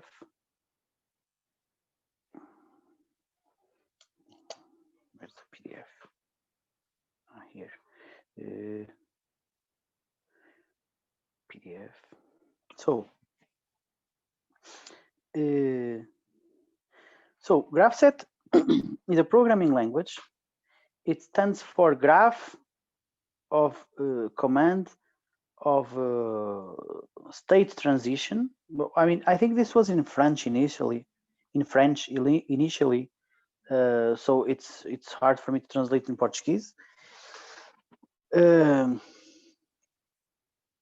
So it's a methodology which was applied to the. It's a way to devise algorithms, control algorithms, and it uses also graphical symbols. And basically, what you can do is a diagram that will simplify the way you program a ladder. Of course, until now you've said, I always can program all my programs, I can do them without any problem. But when programs start to become complex and difficult, this is a tool that helps to first go not from the problem to the program, but go from the problem first to the graph set, and then from the graph set to the program. Makes things easier. So a graph set has states, transitions, and actions or tasks. Okay, so states, transitions, and actions. So states can have actions associated to them. So when you are in some state, you can be doing something. And transitions are conditions. So they must be, what was it? In Boolean algebra, we've discussed, I don't remember. So they have to be able to be evaluated, either being true or false. And the transitions will be the mechanism which will activate a new state and deactivate the previous one. So a state is a stage or a separation or a well, it's a part of the process in which you can say I'm doing something specific here. For example, if you think of the coffee machine, you can think of a state of waiting for the user and then a state of doing the coffee. So a state is something that goes over time. It's not transitory. It's not immediate. It takes some time. It should take some time. That's why I use continuous verb. So doing something, pouring the coffee, waiting for the user, always the ings here in the states. So you represent the state by a square, something like this. And then you can connect to the right another square, or sometimes 2 or 3 squares, in which you will describe what is done on this state. So for example, on state 18, you are opening the valve, turning on the motor, starting a timer, and turning on a lamp, something like that. So a graph set is used to encode a sequence of steps, of states, within a process. So these are processes in which the machine must do this, then that, then something else. So it's a sequence, okay? And this sequence of stages in the functioning of the machine, in the operation of the machine, is encoded or is built in a program or is defined by the graph set. Of course, you have to start somewhere, and for that, the representation is this. This is the initial stage of a graph set. You do not 1 square, but 2 squares. So transitions are the conditions that separate states. They define how you go from one state to the other. So the jumps between states are defined by transitions. You need to have a logical condition associated with each transition because it has to be verifiable. So this is called the condition of transition, or also receptivity. I'm not sure if in English you say it like this. So if you want to go from state 1 to state 2, you have this transition T. So if T is true, you go from 1 to 2. But in order to go from 1 to 2, it's not the requirement is not only that transition is true. So you not only you need transition to be okay, but also you need to be in state 1. So this also must be checked. So to go from 1 to 2, you have to be in 1, have the transition from 1 to 2 valid, and then you jump. Sorry. So we said this. So this is a sequential operation, as I said, and you progress between the sequence through the sequence of states. And you have these transitions which are called the receptivities. I've said all this. I don't think that I need to say it again. Now, this sentence here is important. It says, this language does not replace other languages and should be seen as a tool to structure a program. This is what I told you. You go from the problem to the graph set, then to the ladder. This was true. I think nowadays the latest softwares from Siemens and this kind of stuff are already trying to automate the process of going from the graph set to the program. So you do a graph set and that's your program, okay? But I've never used it, so classically this is true. The graph set is more of a tool to structure programs, okay? So then you have level 1 and 2 graph sets. It's not really important here for the time we have. And so this is an example. You have the initial stage. Let's go to red because there is a lot of green here. So you have the initial stage here, 0. Then if you want to start the sequence, so this is our transition condition to go from 0 to 1. So you are here, and then if someone presses start sequence, you go from 0 to 1. So you activate the transition. So now you are there. And while you are there in state 1, your actions will be feeding with product A. So now you are feeding with product A. This is an action. I don't know exactly what it means, depends on the context, but you are doing something here. Then when this is activated, so when this is true, you will have the transition or the receptivity of going from state 1 to 2 activated, and therefore you go from 1 to 2. And then you start feeding with product B and so on, and you go all the way. When you are in 3, for example, this is different because now you are mixing. This is what you are doing. And your transition is not a variable. So it's not the end of this or the end of that. It's actually the end of some time. So you start mixing for 3 seconds. When these 3 seconds are over, you go again, and then you go back all the way to the start. Typically, we have in graph sets loops. So it's like this because also our PLCs are in loops and our processes are to be controlled continuously. Not just, this is not a one shot, this is a loop, a cycle. So another example. So for example, you want this car here to go to the right and then to the left, okay? So right and left will be outputs, correct? And then when it's on the right, you can also do the load. And load will also be an output. So the red ones are outputs of a program. And then you have inputs. The inputs are, you have to know when the car is here, so you can do the loading. So this is sensor B. So this is an input. Then you have to know that the car is completely full, and that will be a balance. A balance, como é que se diz balance em inglês? Esqueci-me. Ajudem-me lá. A balance? Balança. No one knows how to say balance in English.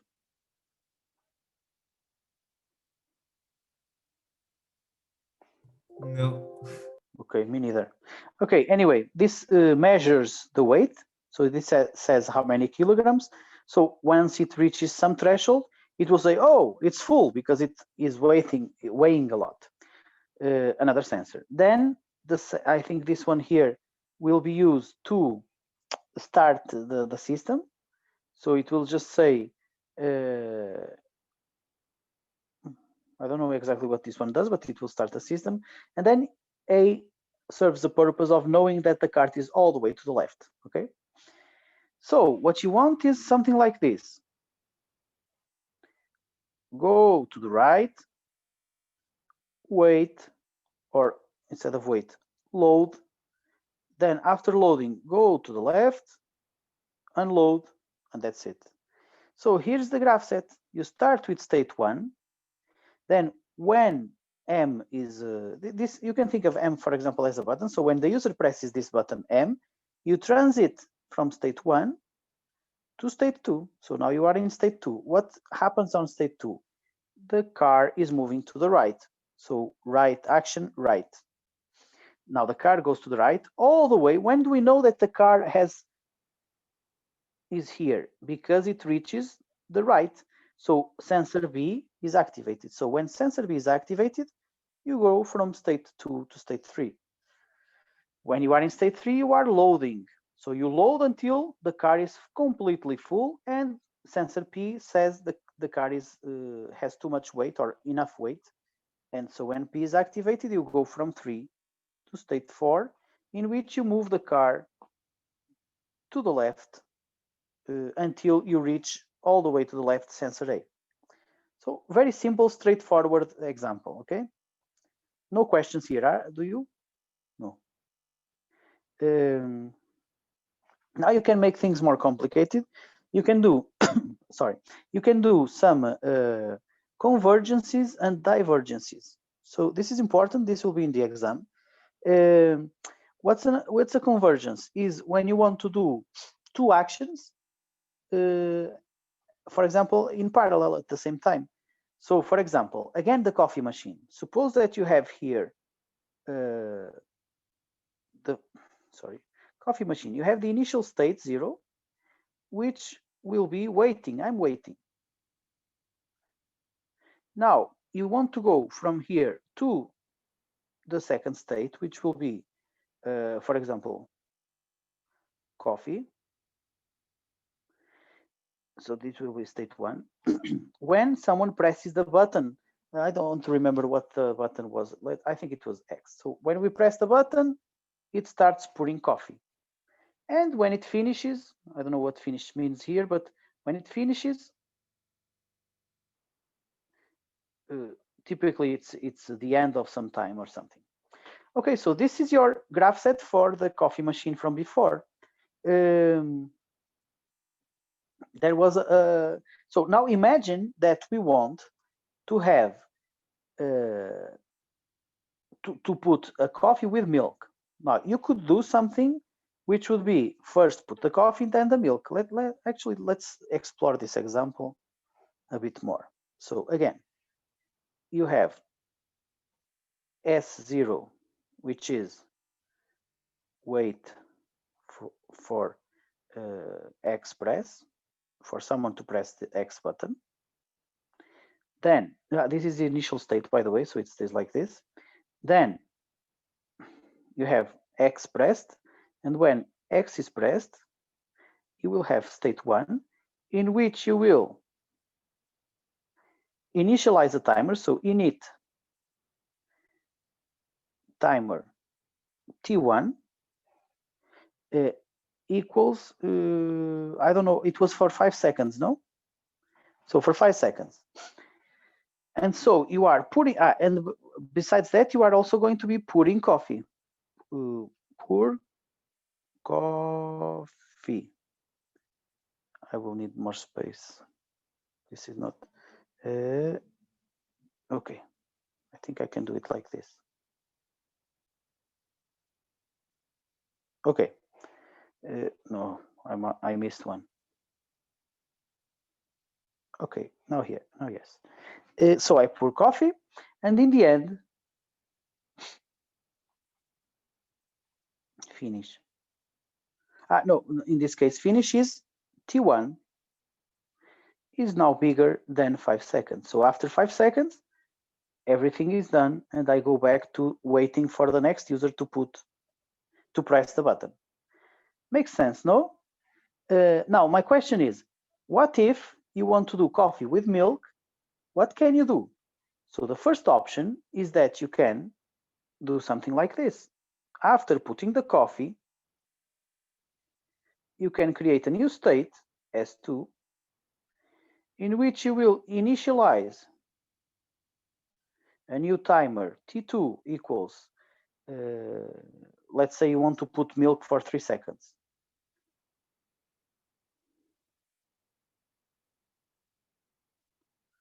Pour milk. So, and then here, T2 bigger than 3 seconds. And now you go back all the way up there. I want, wait, cannot zoom out. Okay, so again, initial state 0. When X is pressed, state 1, let's pour coffee for 5 seconds. After 5 seconds, we go to state 3. We start timer 2 for 3 seconds, and we pour milk for 3 seconds. After 3 seconds have elapsed, we go back to state 0. Makes sense, no? Now, remember, I was talking to you about,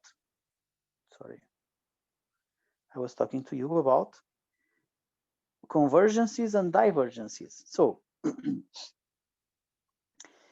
I could do, let me think just a moment. Okay, so different example, or let's do this one. Suppose I want to put coffee and milk, okay?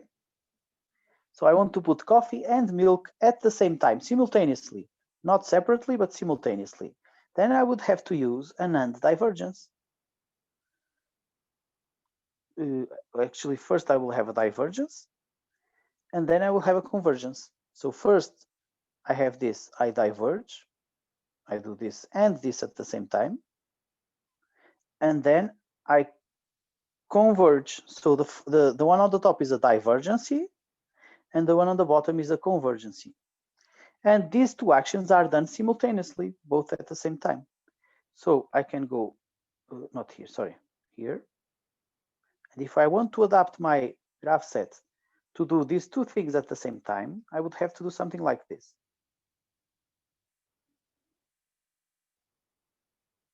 Let's put this smaller. So init T1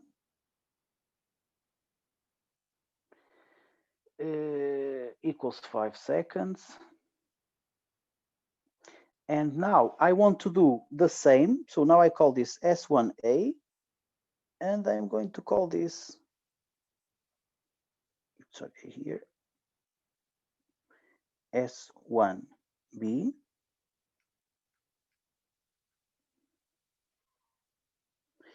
This one is S1B.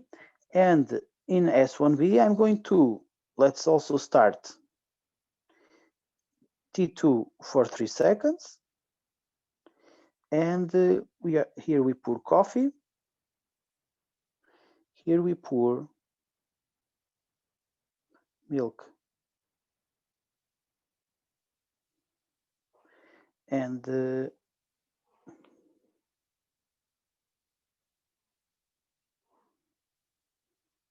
now we have a condition here. So this is the convergency. So above is the divergence, here is the convergence, and the convergence will need a condition. So I will stop this when I finished pouring the milk and the coffee. So T1 bigger than 5 seconds and T2 bigger than 3 seconds. Okay, and then we go back and we go all the way up there. Makes sense to this is how you parallelize things. with an AND divergence. Sorry, very important. If this is an AND divergence, I have to put here this. So double line here, okay? Any questions? Teacher, don't we need some states where we order to stop pouring coffee and milk, or is it correct to do it like that, like this? No, there will be a problem here, which is what happens here is that I'm in state. I am in state S0, and when someone presses X, I stop being in state S0, and I go to state S1A and S1B. So here I'm pouring coffee, and here I'm pouring milk. So what will happen here is that I will only go out of state S1A and S1B when this happens. And while this does not happen, I will pour coffee and pour milk. So in the end, the practical effect of this is that I will be pouring coffee for 5 seconds, and I will also be pouring milk for 5 seconds. That was your question, no? Yes. Okay. So I was in the T2. It's equal to 3 seconds or 5. This is 3. Okay. I brought it from the previous example. Yeah, this is 3. The problem is that we need T1 to be bigger than 5 and T2 to be bigger than 3. So basically we are waiting for the slowest guy, which is T1, no? The way to operate this is to do a special kind of action. So this action here, pour milk, and the action pour coffee. The action pour coffee, we don't need to change it because actually we are doing it for 5 seconds, which was what we needed. But the pour milk action should be an action that only lasts for 3 seconds. And we have instructions for this. Let's go here. So let's come back here when we learn about latched actions and delayed actions, okay?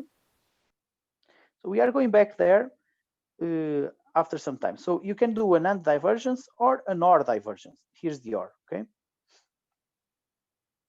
For example, you could do this if the intended functionality was you either put coffee or you put milk.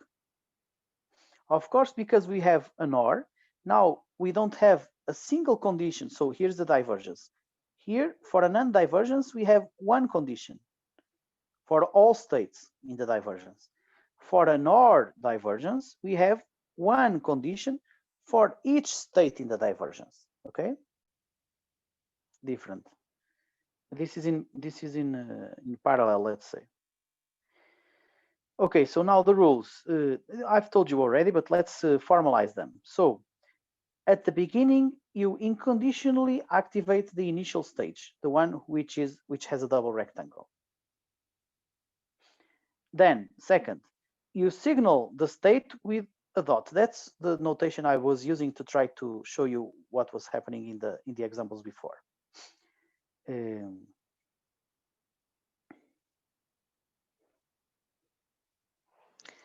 So we say that the transition is valid or not valid, validated when all the previous states are active.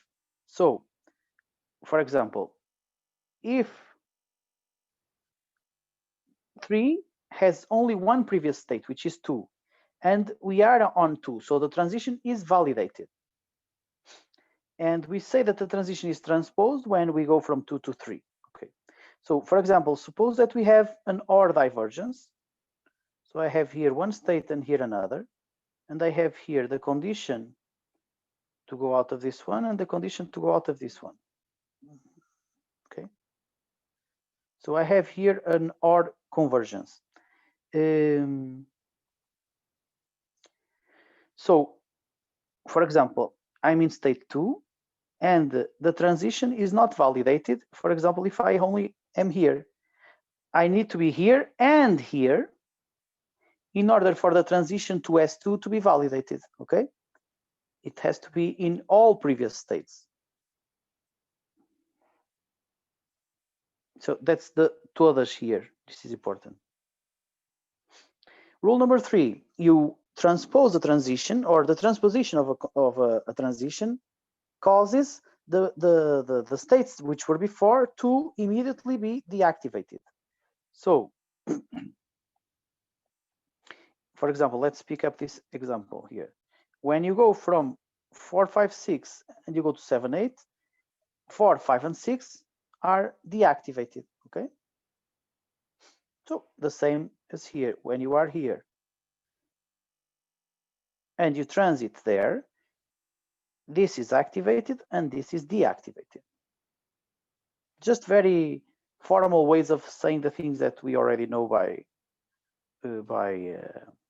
intuition. So this is for handling simultaneous validations. So if during the evolution of a graph set, a state is deactivated and activated at the same time, it remains active. One example would be this, for example.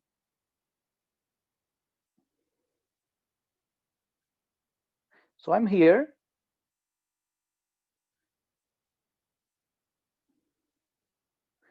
And now this is true. So I go there. And because I do this transition from 1 to 2, I should turn off 1. But then, because this is an immediate transition, there's the 1 here, that means true. Immediate transition from 2 to 1, then I should go back to put 1 on. So in this case, I think 1 should be on. I'm not sure this is a good example that I gave. I think there are some examples here.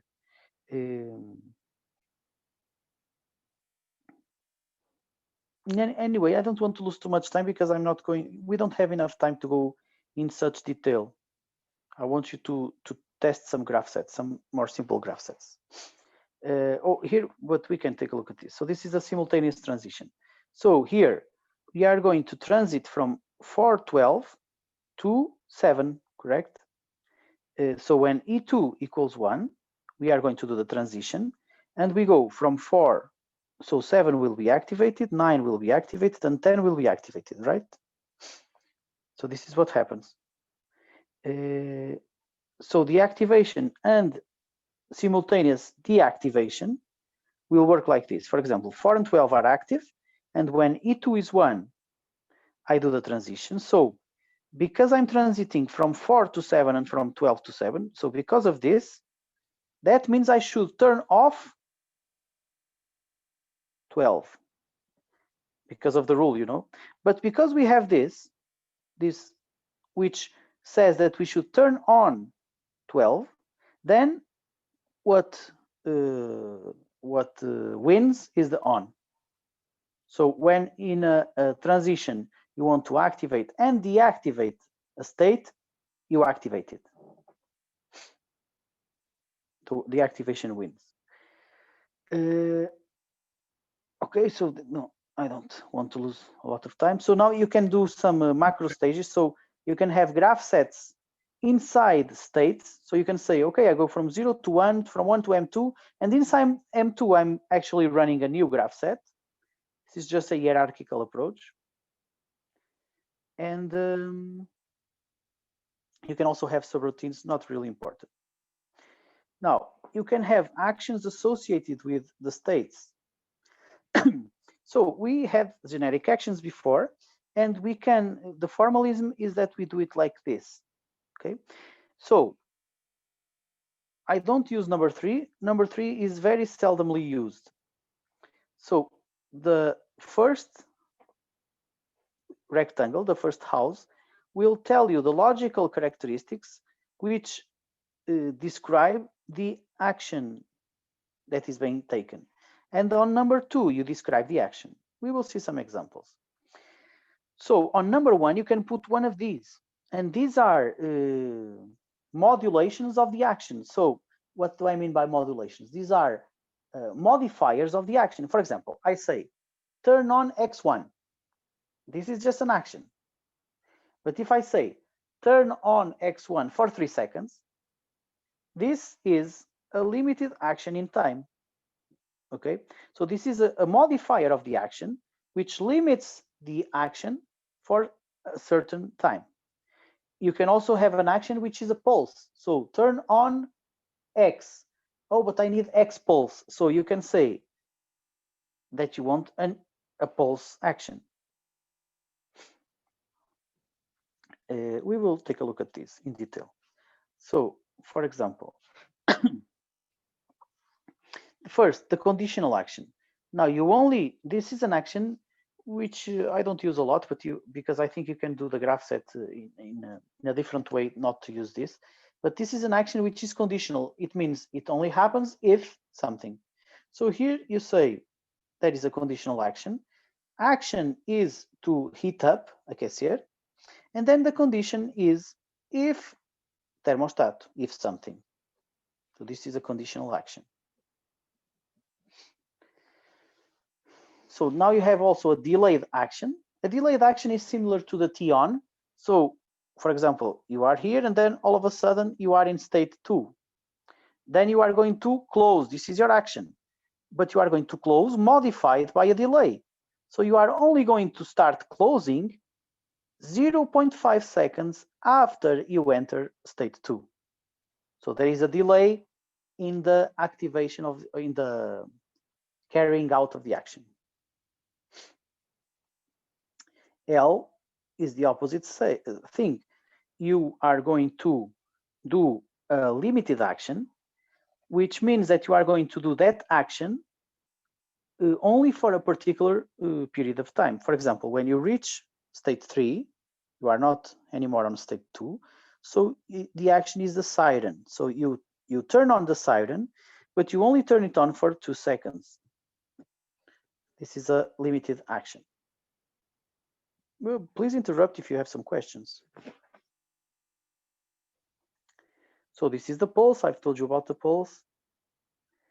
And so the set and reset is also important. So the set is like we've seen before in the PLC when we do a set of a given variable V2. So setting a variable is turning it on and leaving it on as if we are in the moon, okay? So for example, I'm in state 6. So if I'm in state 6 and I do the action set XBR, variable XBR will be on here. And when I go from state 6 to state 7, variable XBR here will also be 1. So this will be true in state 7. As remember, when I throw the ball up in the moon, it stays up until I bring it down. Bringing it down is doing a set to the value 0. Okay, so sets are so these are called memory actions. Yeah, memorized actions. So memorized actions are also very important. What I will ask you to do in the exam is to interpret some diagrams in order to see if you understand. And you should study these kind of modifiers of the actions and these slides of the graph sets to try to be prepared to interpret the diagrams. What else? A avaliação vai ser de escolha múltipla ou vamos ter que escrever? Escolha múltipla. Ok. So I don't think we need to go through this. And now we have here several examples, and these are the ones I want to do with you. So that's why I was moving fast. I'm not sure which I should try to do. Let's start with the easy ones. So we have an example here, but this is done. Okay, so let's not do this one. This is also done, number 2. Okay, let's study number 1 just for you to understand. So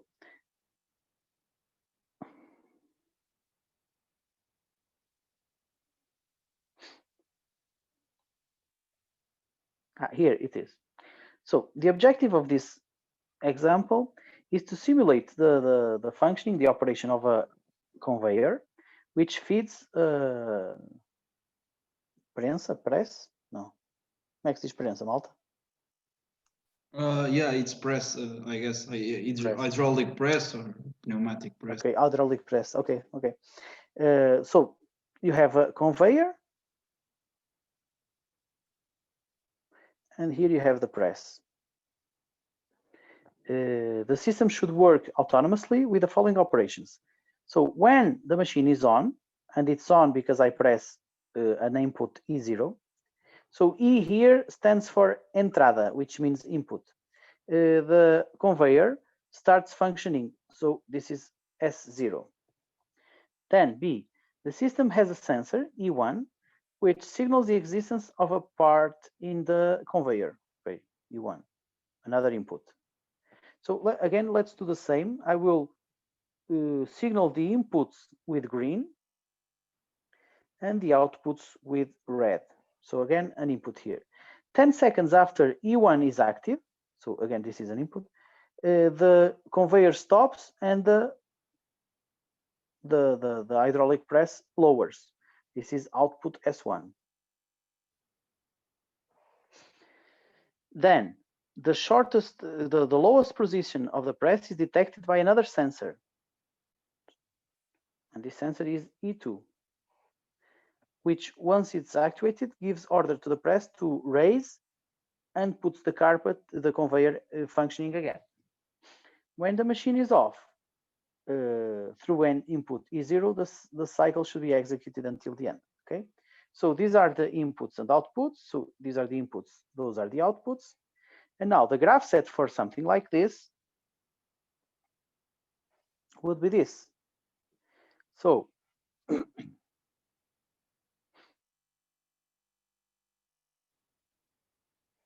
so when we press E0, okay, we go into the first stage. Which is the first stage? Let's see. When the machine is connected, so we have to have the conveyor functioning. So output S0. Oh, sorry, S0 is here. Okay, so this is okay. And this is, we can say move conveyor.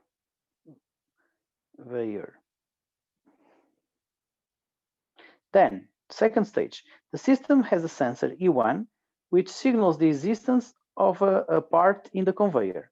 So now we are looking for E1 before we jump into the next stage. Here it is, E1. Okay, so when we have a part, we go to the next stage in which we are turning on S0. So the carpet, the conveyor is still moving and we start a timer, okay? Start timer 10. So when timer 10 is bigger than 10 seconds, okay? It says here 10 seconds, no? Please don't make question. Where is the 10 seconds? Here, 10 seconds after, here. So 10 seconds after E1 is active, the conveyor stops. So this stage here, step 3, is the state in which the conveyor is still moving for 10 seconds after E1 is pressed. So after 10 seconds, we go to stage 4. Stage 4 is lowering the hydraulic press. That's the output S1. So here, S1, we are lowering the press. Okay? Then when should we stop lowering the press? We stop lowering the press. The lowest position of the press is detected by another sensor, E2. So when we reach E2, we should stop lowering the press and give the order to raise the press. So that means not activate S1. So you see here, when we have E2, we stop activating S1. So S1 is not here. That means the press is going up. And S0 is, I forgot. And put the, when the machine is on. Sorry? Conveyor? Yeah. I was saying carpet. Yes, okay, okay. I will, yeah. So S0 is the conveyor, okay. So it continues to move, okay. Because we are lowering, okay, yeah. So I think this is correct. Because is there when the machine is yeah, that's it. And there is here something which we cannot see, which is this, okay. So this is correct. And now what is asked is that we want to change this so that we have a time of 5 seconds between the raising of the press and the going back to moving the carpet, the conveyor. I'm always saying carpet, the conveyor. So that means that we need 10 seconds here. What we can do is to add a new stage there to wait, or we can, for example, do a delayed action. So let's delay this. S0 and D equals 5 seconds. So I'm doing a modified action, which is a delayed activation of S0 5 seconds after I go inside state 5. Makes sense? This is a D for delay.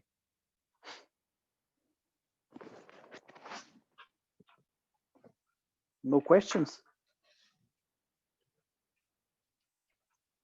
Okay.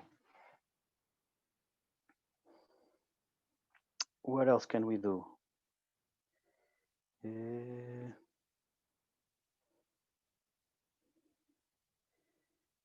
I'm not sure if this, I wanted to choose a good one because we don't have so much time. Let me see here in my notes if I have the solution for this and if it's very large or not. I don't remember. I have it.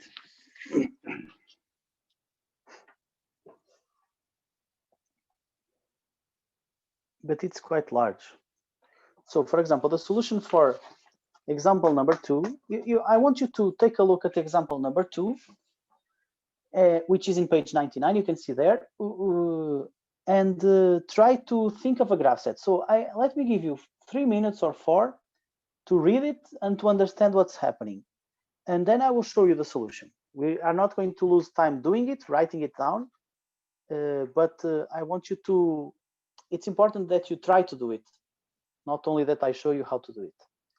So please try to do it, and in 3 minutes we speak. In the meantime, I'm going to take a picture of my solution so I can show it to you afterwards.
Okay, so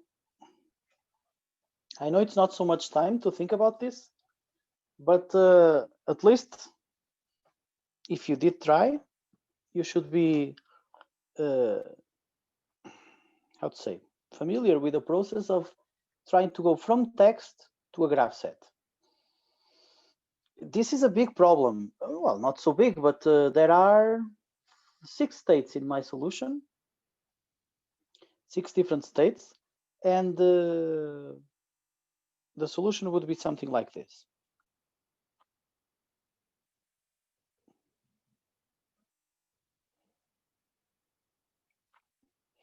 So we start from, can I annotate this or not? Not really. But perhaps I can do it like this. Just a moment.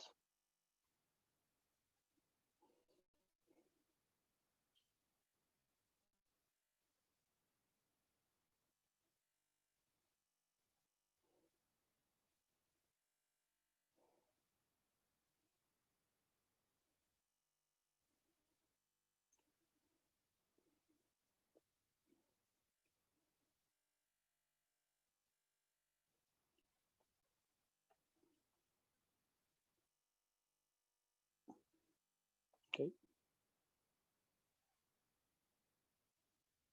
Okay. So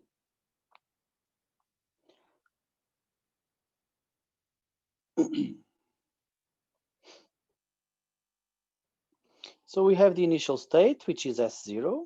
Okay. And so here we put this description. This says initial state. And at the beginning, you have red for the pawn and green for the car. So you start here. So when a pedestrian comes and presses E0, which is the input for the variable which encodes the pressing of the button, then you need to first activate yellow. So actually, if it presses B0, you go from state 0 to state 1. Then you start activating the yellow signal, and you start timer for 3 seconds. So this is a description here, and here on the right hand side we put the outputs. So yellow for vehicles, red for pawns, so S3 and S0. As I told you, we can have here 3 things. One which is used for the modifiers, the middle one which is used for the description, and not so often the third one which is used for the outputs. In here we are using the third one. So this one is that. This one is the middle one for the description, and we don't have the one on the left. Okay, so after 3 seconds, we go from state 1 to state 2. Then we put red for the vehicles, and we start a new timer. So red for the vehicles and red for the pawn. Then we count another 3 seconds. And after those 3, we go from state 2 to state 3. Now we put green for the pawn, which is S1, and we start counting 10 seconds. And of course, we put green for the pawn and red for the vehicle, so that the vehicle doesn't move. And we just keep on going. That's just following the sequence. So this is a big one, but it's linear. It's always the same. Makes sense? Do you understand the logic of it? Professor, quando o professor mete o vermelho para o veículo, ou seja, depois de carregar-se no botão, não podemos fazer aquilo de divergir e fazer um set do vermelho carro? De divergir e fazer um set.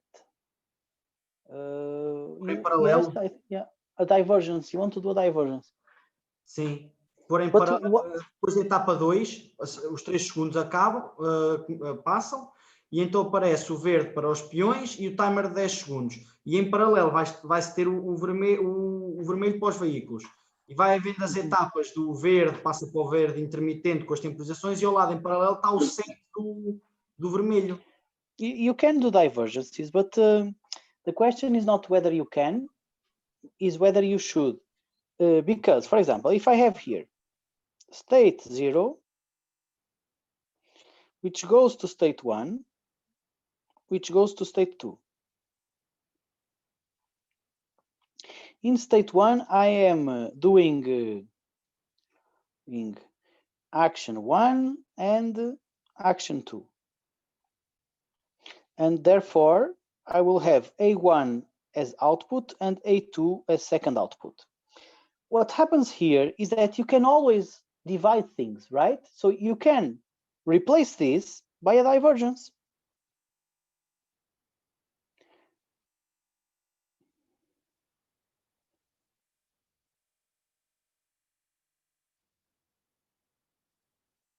Yes, but there's no need, right? Yeah, well, yeah, exactly. That's my point. You can always, whenever you are doing 2 or more actions, you can always do a divergence. The question is whether or not it makes sense to diverge here, because when you do a divergence, you are doing a divergence of states. What you had before was one state with 2 actions, and if you do a diversion, if you put one state with 2 actions and you dismantle it to do 2 states, one with a single action, it doesn't make, you are just over dividing. Over dividing is a good term. So when should we use divergence? When it really makes sense that this state has nothing to do with that. Okay. Yes, independent actions, right? Yeah. Yes. But the solution is not very obvious. I mean, what I mean is that sometimes the threshold, when should I do that, or when should I divide or not, is a vague concept. Sometimes it's clear, it's obvious. Sometimes it's not. Sometimes I disagree with my colleagues and no one agrees. You see? Yes. Okay. What else was I saying? Something else. You remember that we had modifier actions, so we could do something like this. S. And we could do, for example, some variable v1 equals 1. And that will turn on with a set variable v1. So take a look here. Here we have red for the pawn, new color, better, blue color, yellow color. So here we have, not this one, red for the pawn or pedestrian, red for the pedestrian, and here finally green for the pedestrian, right? So in these 3 states, I always have red for the pedestrian. Instead of doing what I'm doing here, I could do the following, which is a modification, which is this. I could do this. Set vermelho peão, so red for the pawn, but actually I will not do it here, I will do it here. Red for the pawn equals 1. So I'm setting red for the pawn to 1. That means that until there is an instruction to put it to 0, it's always 1. So I don't need to talk about it here. And I don't need to talk about it there. What I need to do is, okay, now I need to bring it down as if it is in the moon. So now I'm going to do a memorized action. red for the pawn, so this is, yeah, is 0. So I'm going to put it down, okay? Actually, this is just a comment, vermelho peão, verde peão. The actual variable is S0. So actually what I should be doing, wait, come on. Undo. I don't know what's happening here.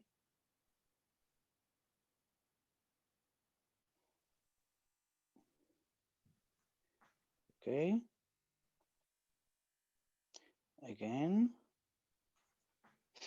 Okay, so I'm saying the variable actually is not vermelho peão, the variable is S0. So I do S0 equals 1. And then I don't need to touch S0. I don't need to touch S0.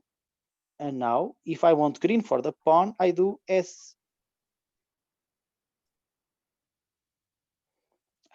I have to do S0 equals false. Okay. So it's two different ways of doing things. Either I make sure that I put all variables that should be activated on all stages in which they should be activated. That was what was before. Or second approach, I use sets, and therefore I only have to worry about the states in which the variables change state. So variable here should be 1, here goes to 0. And then, for example, I go still green, so I don't say anything. Now red, so I have to go back. S0 equals 1, okay? And I could do this not only for S0, which is the color of green or red for the pawn, for the pedestrian. I could also do it for the vehicle, for example. You can try to do it at home, okay? Any questions? I have a Okay, question. so go ahead.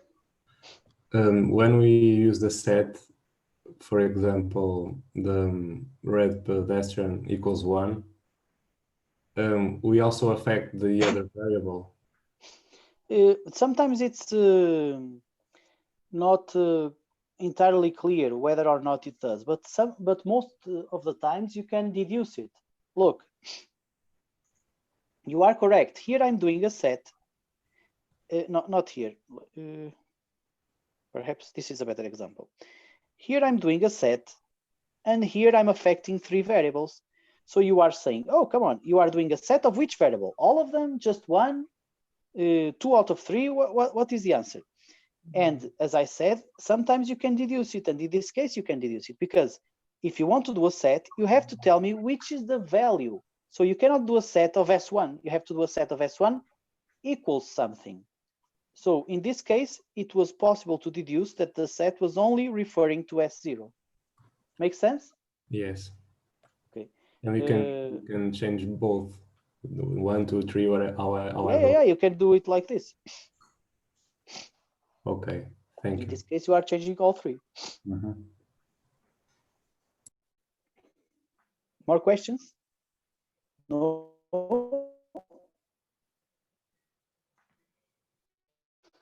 Okay. Example 7. I think that was the one I wanted to tell you about.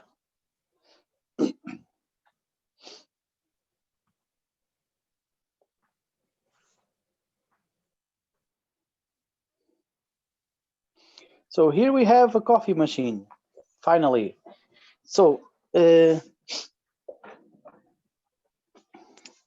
first, you should read this, but I will try to summarize. So we have a machine which gives out beverage, hot beverage, and we have several options which the user can select from. Pure coffee, coffee with milk. Yeah, one of these two, either pure coffee or coffee with milk.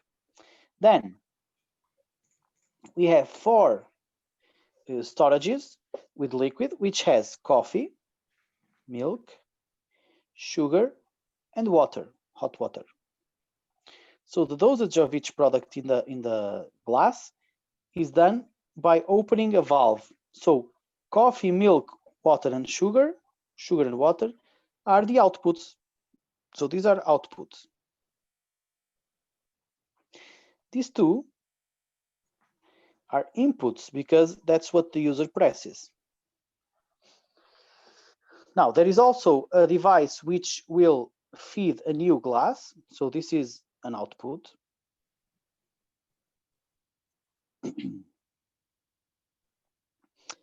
As initial functioning condition, the glass should be positioned correctly, which is monitored by a sensor SC. So now I'm going to use the green for the inputs. So this is an input, it's a sensor, it's an input. The glass, when it's full, should be removed. If the client desires sugar, it should press a button Q sugar, and the sugar valve, which is an output, will be open for this period of time. Thus, with the initial condition satisfied and the type of beverage selected,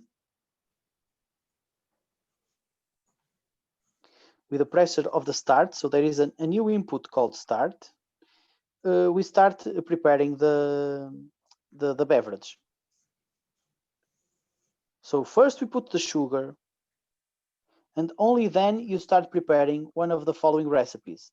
Either you do pure coffee, which is 4 seconds of coffee followed by 4 seconds of hot water, or coffee with milk, which is 4 seconds of coffee followed by 4 seconds of milk followed by 4 seconds of hot water. There is also a switch on input, which allows the operator to turn on or off the machine. Okay, now how do we do this graph set?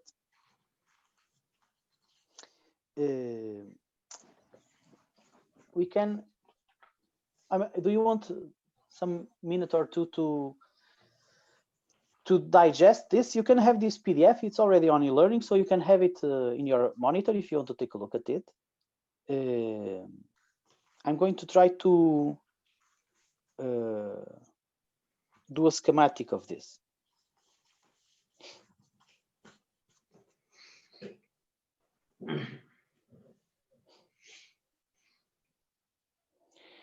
Okay, schematic.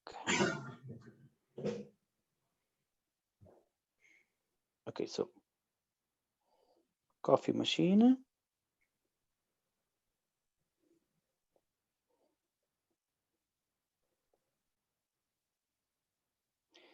All right, so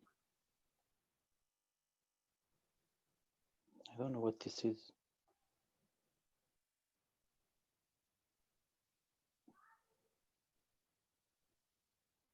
Okay.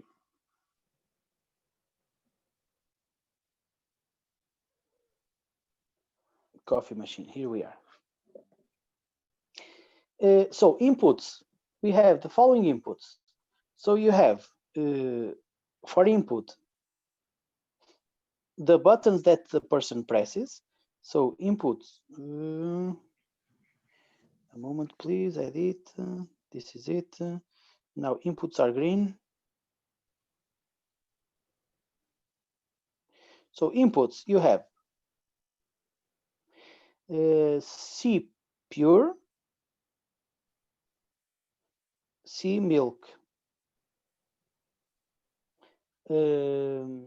Now other inputs which are not given by the user but are sensors in the machine, SC, that means the glass is well positioned, good position. And then you also have an input for the sugar, que é açúcar. It's a button that the user can press, and you have the start. Okay. There's someone with the microphone on.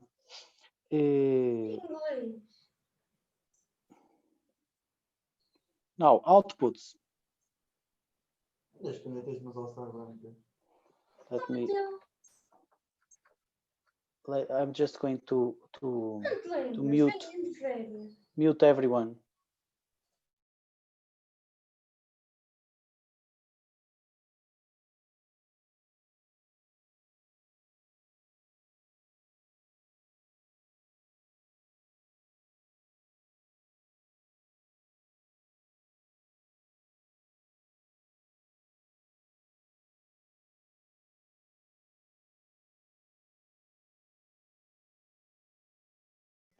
Teacher, you muted yourself.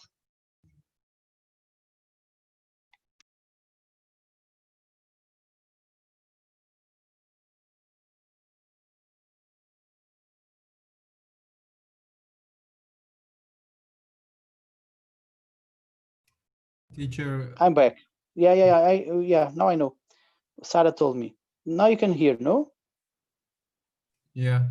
Okay, so I Yes. muted myself because I have two devices. Thanks, Sarah. From the computer, I muted the tablet, which is where I'm speaking from. So, inputs, outputs. Now, what happens is that, so we start from the state, the initial state, S0, 0. So if you want a description for this, we can just say that we are waiting for new glass.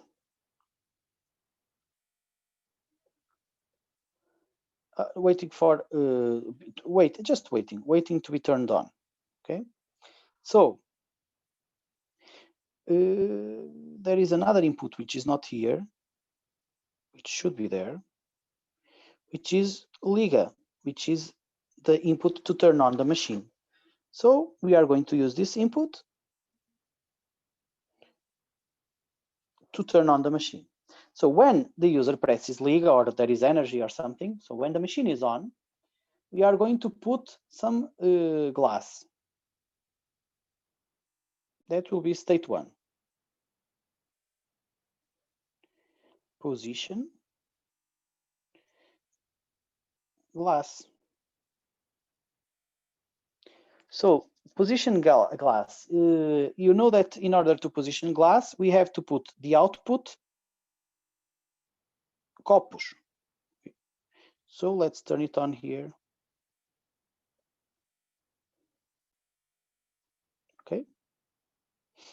So next, when do you know that there is a glass in the correct position? We use sensor SC for good position. Okay. And this will take us to the next state. Now, in the next state,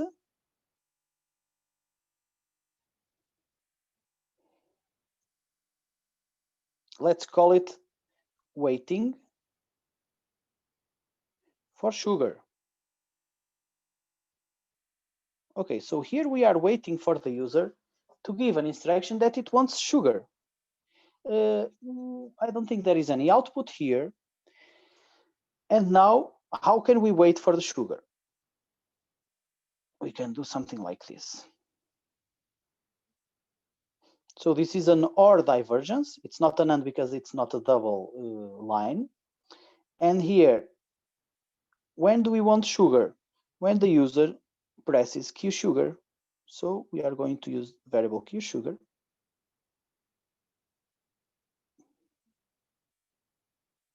Okay.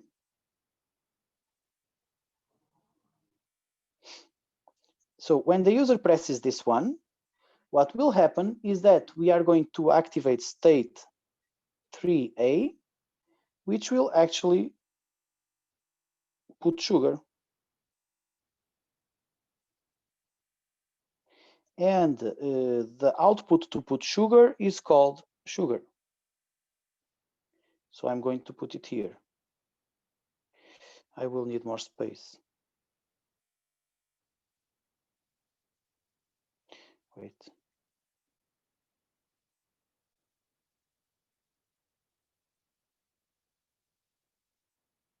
Okay.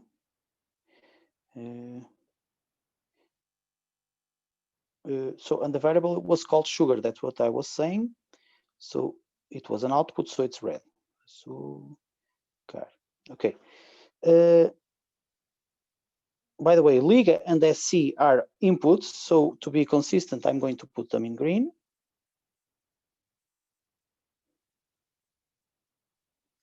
Better like this. Okay, so sugar.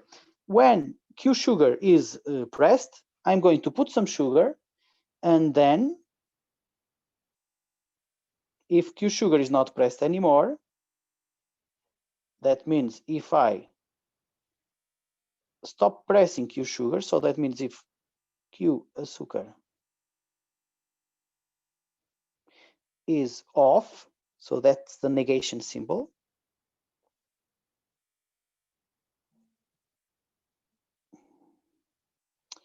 Okay, go here and here. Okay, so we put sugar and we continue to put sugar as long as people press Q sugar. Okay, any questions so far? No? Good. I'm just going to try to put this more shorter, because otherwise I will not have space for the rest. So this is put sugar, and here was the output açúcar. Okay. Now we have the two options, either to do straight coffee or to do coffee with milk. So let's first handle the straight coffee. So how do we start with the straight coffee? We start when the user presses start, and also se apuro. Okay, so se apuro has to be on and start also.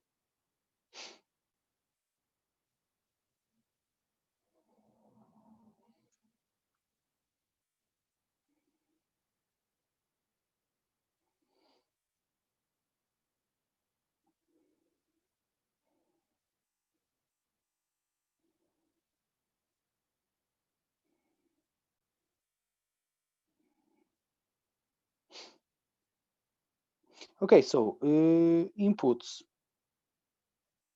I said it, so it's start and se apuro.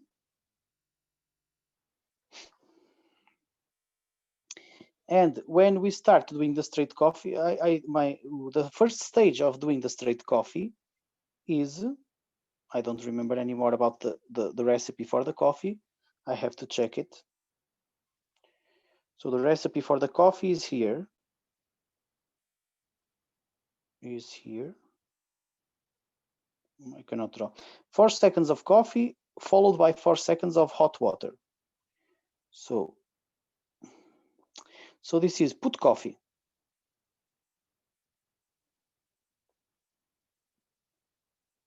So put coffee is output coffee.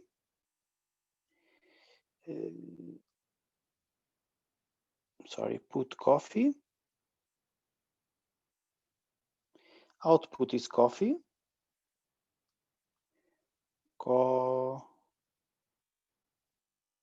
It's in Portuguese, so it's café. Café. Okay. And this is for 4 seconds. So we have to start a timer. Init timer 3b equals 4. So we stop this when timer 3b is bigger than 4 seconds. Okay. Then we go into state 4. Let's call it 4b because it's branch B. State 4b. What happens in state 4b? This is the second part, which is 4 seconds of hot water. So again, put, or let's call it hot water. We start init a timer 4b equals 4. We will finish this state when timer 4b bigger than 4 seconds. And the output here is water, which is called agua.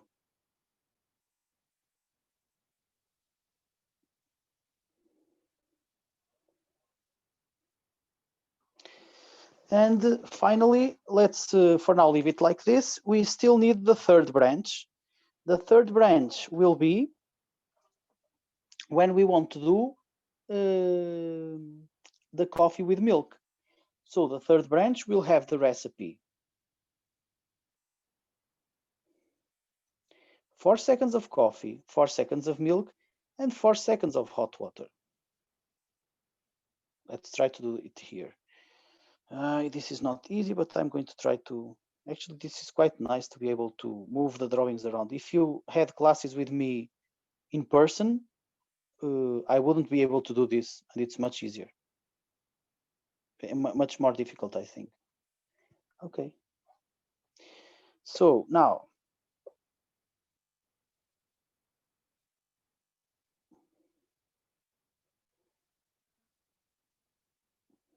the input is when we have a start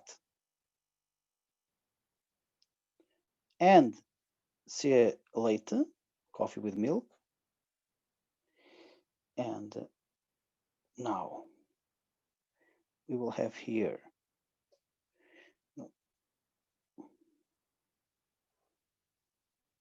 We will have here our state 3C, so branch C. And here we have the first part. Can you help me? The first part is what for the milk? It's also 4 seconds. Oh, is it? Okay, good, thanks. 4 seconds, so init, so timer 3C equals 4 seconds. 4 seconds of what? Of everything, coffee, water. Okay, so milk. coffee. So here we are going to put the coffee. It's also coffee, water, and then milk? Yes. Really? So it's so let me just be sure. Start coffee, it's coffee, water, and then nothing else. Coffee with milk, it's coffee, water, and then milk. Everything has 4 seconds. Yes, it's true. It's a bit strange, but it's true. Yeah. So we can do something here. I was going to create a branch here, but I'm not going to create a branch here. I'm going to create the branch somewhere else. So when I press start, it doesn't matter whether it's puro or milk. I always do this. So I'm going to branch here because now divergence. Puro. Sorry, this is an input.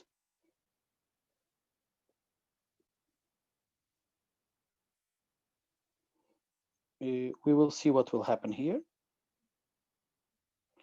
And the other branch.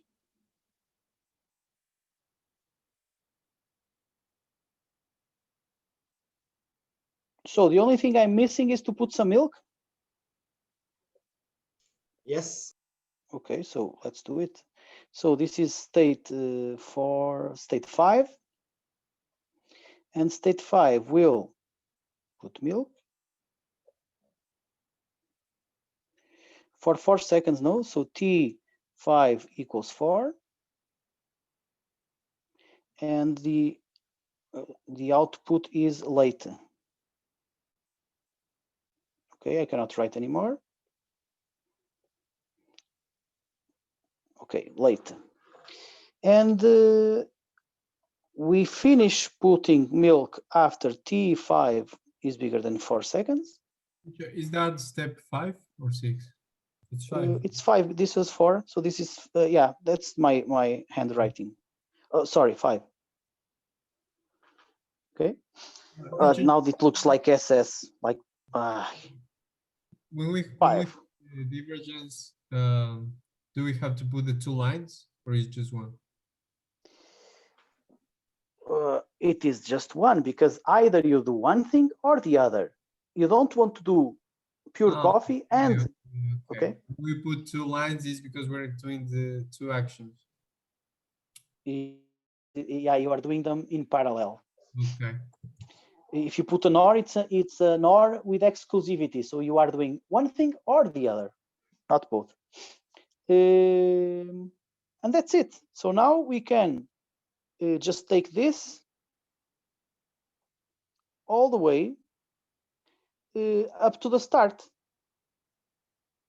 So we should go blah, blah, blah, blah, blah, blah, until here. No? Okay.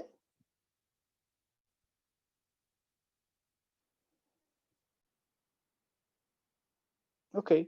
So does it make sense for you guys? What we are doing here? Any questions?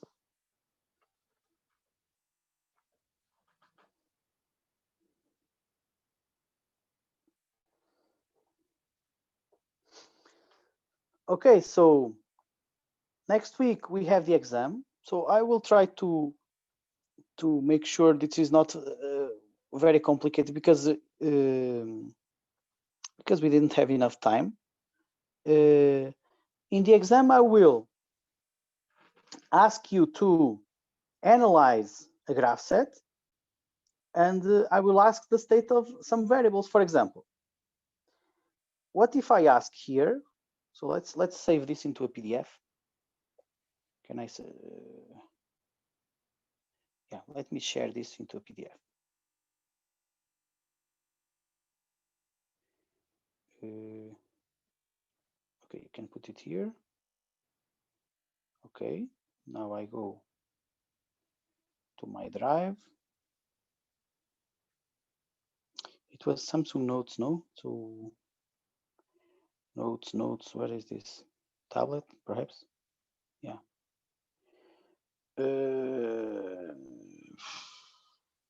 Is it here already?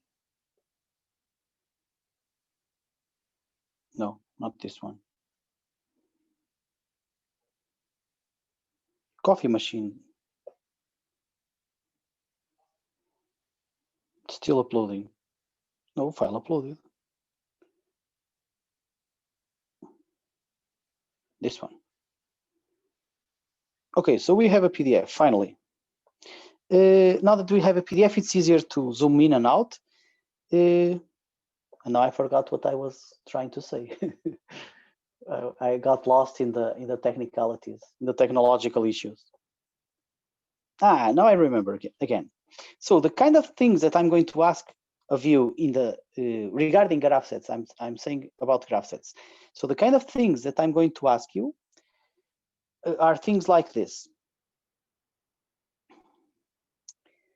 For example, considering that the user pressed the Q sugar only once for 2 seconds, how long during the preparation of the beverage the output açúcar remained active?